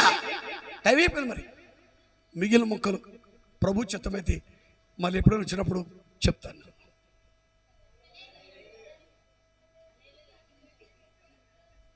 కోపంగా చూస్తున్నాంటమ్మా. హల్లెలూయా, హల్లెలూయా, హల్లెలూయా. మొట్టమొదటిగా మనము తిరిగి జన్మించిన అనుభవంలో ఉంటే భాగ్యవంతులవుతాం. రెండవది మన వెళ్ళే సంఘం శ్రేష్టమైన జీవగల దేవుని మాట ఆత్మాభిషేకముతో పరలోకపు గవినిలోంచి వచ్చే మాట మన జీవితానికి నెమ్మది కలిగిస్తుంది. ఇక మూడో మాట జ్ఞాపకం చేస్తే, పిల్లార మాట జ్ఞాపకం చేసి ముగిస్తుంటే కనుక దయచేసి ద్వితీయోపదేశకాండం 31వ అధ్యాయం 24వ వాక్యం మనం చూస్తే, 24వ వాక్యం. ఆషేరు గురించి ఆశీర్వదించబడను సహోదరుల కంటే కటాక్షం పొందాడు. అందరూ చెప్పాలి, అతన్ని పాదములు. నాకంటే ముందు వెళ్ళకూడదు, ఫాస్ట్ గాని ఎప్పుడు ఓవర్టేక్ చేయకూడదు. అందరూ చెప్పండి, అతని పాదములు తైలములో ముంచుకొను. ఎవరి పాదాలు? చెప్పాలి గట్టిగా, చెప్పాలి గట్టిగా. పాదాలు నూనెలో ఉంటాయా? నూనెలు ఏముంటాయి? బూరెలు ఉంటాయి, గారెలు ఉంటాయి, బజ్జీలు ఉంటాయి, అరిసెలు ఉంటాయి, పోకండ్లు ఉంటాయి. కానీ ఈయన పాదాలు ఉన్నాయి. అందుకే చాలా మంది అంటారు, రే నువ్వు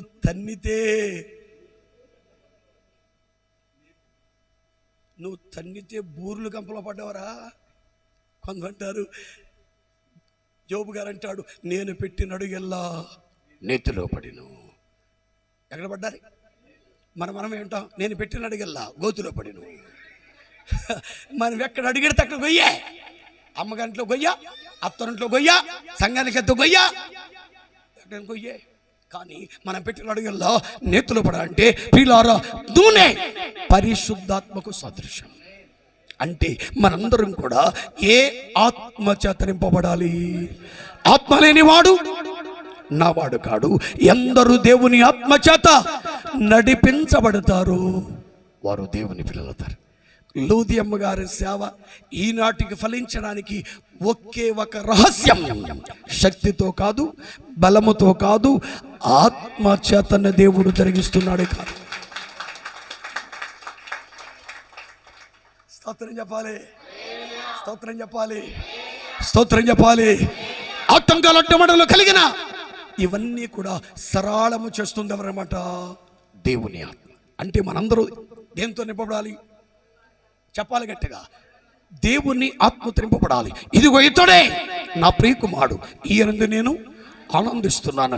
దేవుని ఆత్మచేత నడిపించబడితే రేపో మాపో ఈ లోకాన్ని విడిచిపెట్టినప్పుడు ప్రియులార ఆత్మ తానే మనకంటే ముందుగా తండ్రి సందులో ప్రియులారు మొర్ర పెడుతుంది. అది మాత్రమే కాకుండా ఆయన రాకడలో మనందరూ కూడా ఎత్తబడే అనుభవం నడిపించేది దేవుని ఆత్మ మాత్రమే.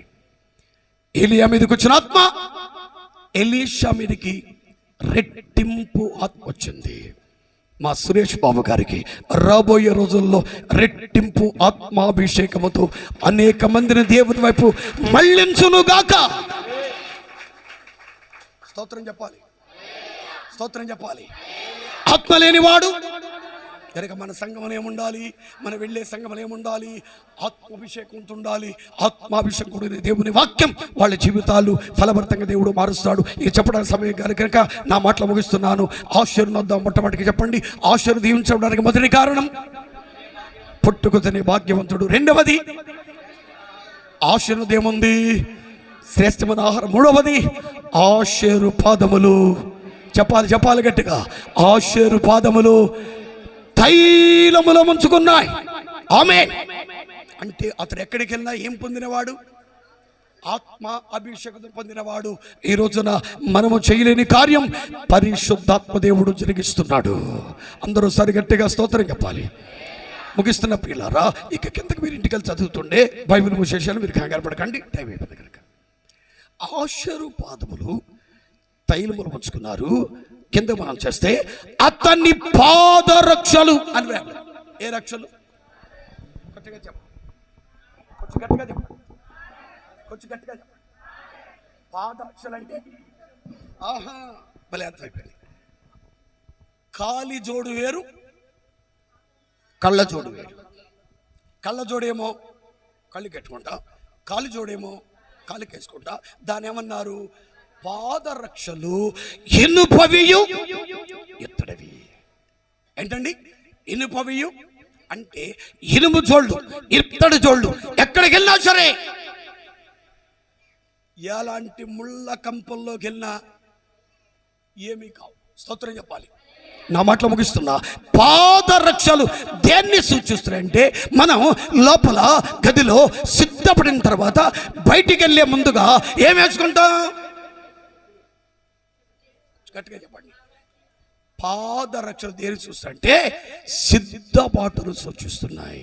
ఏం సూచిస్తుంది అంటే, మనందరం కూడా ఏం చేయాలి? ఆయన రాకడ కొరకు సిద్ధపరచబడాలంటే ముందుగా ఆయన మందిరములో కనబడటకు సిద్ధంగా ఉండాలి.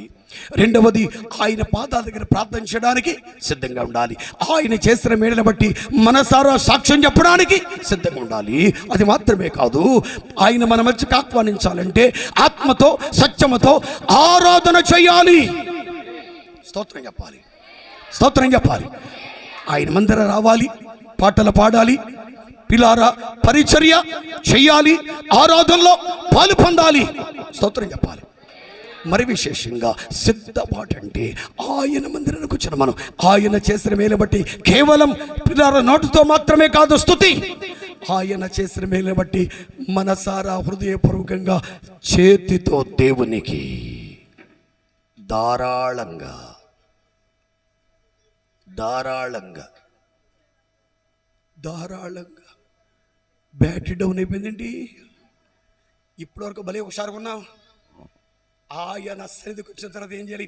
ఆయన చేసిన మేలుని బట్టి మనసారా స్తుతించాలి, ఆరాధించాలి, ప్రార్థించాలి, పిల్లారా పరిచర్య చేయాలి.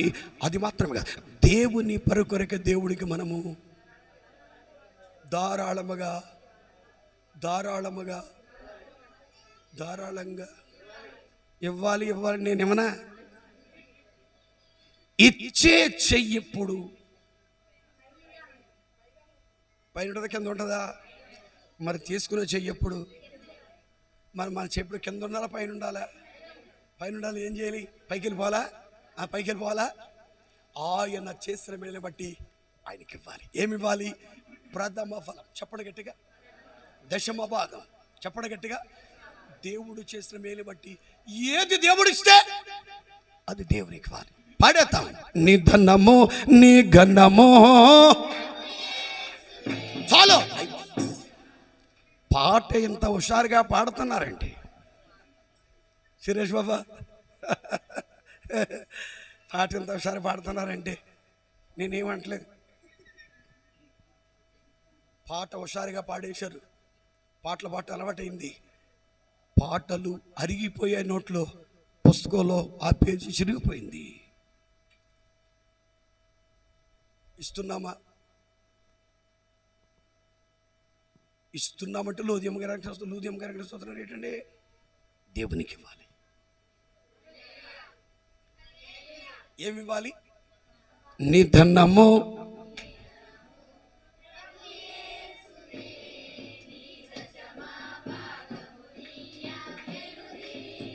అద్భుతం.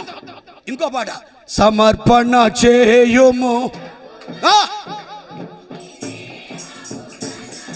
అద్భుతం,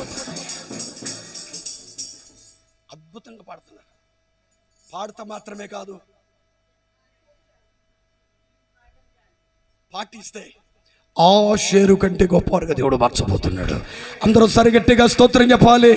హల్లెలూయా. ఆయన సందులో లోకమంతా కలపడాలి. ఈ లోకయాత్ర ముగించిన తర్వాత కూడా నిత్యము ఆయనతో ఉండాలంటే మనలో సిద్ధపాటు ఉండాలి. ఏముండాలి? రాకడ కొరకై సిద్ధపడగలండి. కనుక ఈ రాత్రి ఈ ఆశీర్వాద కూటం ద్వారా మారు మనసు పొంది, పిల్లారా బాప్తిసం పొంది, ఆత్మను పొంది, అపోస్తల బోధయందు, సహవాసమందు, రొట్టె విరుచుటయందు, ప్రార్థన చేయడం ఎడతెక్క ఉంది నిత్యమైన రాజ్యానికి వెళ్ళి నిత్యము ఆయనతోనే ఉండాలి. ఈ లోక సంబంధమైన ఆశీర్వాదము కంటే పర సంబంధమైన ఆశీర్వాద దేవుడు మనకి ఇవ్వబోతున్నాడు. అందరూ సరిగట్టిగా స్తోత్రం చెప్పాలి. మనము చేసే ప్రార్థన మన కాలానికి ఆశీర్వాదకరంగా ఉండకపోవచ్చు, కానీ మన తరువాత తరం వారిని దేవుడు ఏం చేస్తున్నాడు చెప్పాలి గట్టిగా. మా అమ్మగారు చేసిన ప్రార్థన మమ్మల్ని అందరినీ ఆశీర్వదించేటట్టు చేసింది. అంత స్వార్థం ఉండకూడదు. హల్లెలూయా, హల్లెలూయా.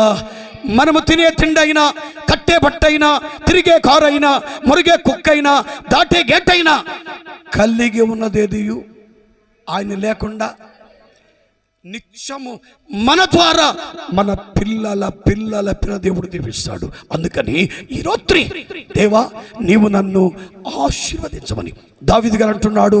నీ ఆశీర్వాదం ఉంది నా కుటుంబము నిత్యము. గనుక పిల్లారు ఆషేరు అంటాడు. ఆషేరు తన సహోదరులందరికంటే ఎక్కువగా ఆశ్రయించబడ్డాడు. అలాంటి ఆశీర్వాదం మీరు మీ కుటుంబాలు పొంది తద్వారా మేలును ఆశీర్వాదం పొందడానికి పరిశుద్ధాత్మ దేవుడు తానే తన సహాయం మనందరికీ అనుగ్రహించునుగాక. అందరూ మోకరించడం. సారి చిన్న ప్రార్థించి ముగించబోతున్నా. చివరి ఘట్టానికి వచ్చాము, చివరి సమయానికి వచ్చాము. అందరూ సారి మోకరించాలి.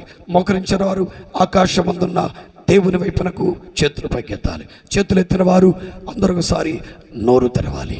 నోరు తెరిచి యేసయ్యా గంటల తరబడి నీ మాట విన్నాను. అందరూ నోరు తెరవాలండి. నోరు మూసుకుని కాదు, కళ్ళు మూసుకోవాలి, నోరు తెరవాలి. చేతులు ఆకాశమున దేవుని వైపు చేతులు చాపాలి. చేతులు చాపిన అందరూ ఒకసారి నోరు తెరవాలి. యేసయ్యా ఈ రాత్రి ఆషేరు వలె దీవించబడాలి. అబ్రహాము గారిలా దీవించబడాలి. ఇస్సాకులాగా దీవించబడాలి. యాకోబులాగా దీవించబడాలి. అయ్యా నీ సన్నిధి సహవాసం మాతో కూడా ఉండేటట్టుగా మీరిచ్చిన ఆశీర్వాద కూడిక మంచి వాతావరణం జరిగించేందుకు స్తోత్రమని అందరూ చేతులు పైకెత్తి నోరు తెరిచి దేవునికి స్తోత్రాలు చెల్లిద్దాం. మానకుండా స్తోత్రం చెప్పాలి. స్తోత్రం చెప్పాలి గట్టిగా. స్తోత్రం చెప్పాలి గట్టిగా. స్తోత్రం చెప్పాలి గట్టిగా. హల్లెలూయా, హల్లెలూయా, హల్లెలూయా. స్తోత్రం చెప్పాలి. స్తోత్రం చెప్పాలి. ప్రభువునందు మన ప్రయాస వ్యర్థము కాకుండానట్లుగా ఈ జూన్ మాసములో దేవుని సేవకుల ద్వారా దేవుడిచ్చిన ఏర్పాటు చేసిన ఈ కూడికలో శ్రేష్టమైన దేవుని మాటలు వినే భాగ్యమును దేవుడు మనకిచ్చినందుకై అందరొకసారి చేతులు పైకెత్తి చప్పట్లు కొడుతూ దేవునికి స్తోత్రం చెప్పాలి గట్టిగా. హల్లెలూయా, గ్లోరా బాబా బాలారా షందర బాలారా. యేసయ్యా నీకు వందనాలయ్యా. స్తోత్రమయ్యా, స్తోత్రమయ్యా, స్తోత్రమయ్యా, స్తోత్రమయ్యా, స్తోత్రమయ్యా, స్తోత్రమయ్యా, స్తోత్రమయ్యా. ప్రియుడా యేసయ్యా నిన్ను చూడాలని ప్రియుడా యేసయ్యా, నిన్ను చూడాలని, నిన్ను చూడాలని, నిన్ను చేరాలని, నిన్ను చూడాలని, నిన్ను చేరాలని మనసారా నామది కోరెనే, మనసారా నామది కోరి. అందరూ ప్రియుడా యేసయ్యా, నిన్ను చూడాలని, ప్రియుడా యేసయ్యా, నిన్ను చూడాలని, నిన్ను చేరాలని, నిన్ను చూడాలని, నిన్ను చేరాలని మనసారా నామది కోరెనే, మనసారా నామది కోరెనే ప్రియుడా యేసయ్యా, నిన్ను చూడాలని, ప్రియుడా యేసయ్యా, నిన్ను చూడాలని, ప్రియుడా యేసయ్యా, నిన్ను చూడాలని, ప్రియుడా యేసయ్యా. హల్లెలూయా. అందరూ చేతుల పైకి తలదిగి ప్రార్థన చేస్తూ ఉండగా ఈ సమయంలో పరిశుద్ధాత్మ దేవుడు మనతో మాట్లాడే మాట ద్వారా బైబిల్లో ఉన్న భక్తులు ఇలాగ దీవించబడ్డారు. శారీరకమైన దీవెన. ప్రియుడా, నీ ఆత్మ వర్ధిల్లుచున్న ప్రకారం నీవన్నీ విషయంలో వర్ధిల్లుచు సౌఖ్యం ఉండాలి కోరుకున్న దేవుడు నిత్యమైన ఆశీర్వాదాన్ని దేవుడు మనకి ఇవ్వబోతుందికై మరొకసారి స్తోత్రం చెప్పాలి గట్టిగా.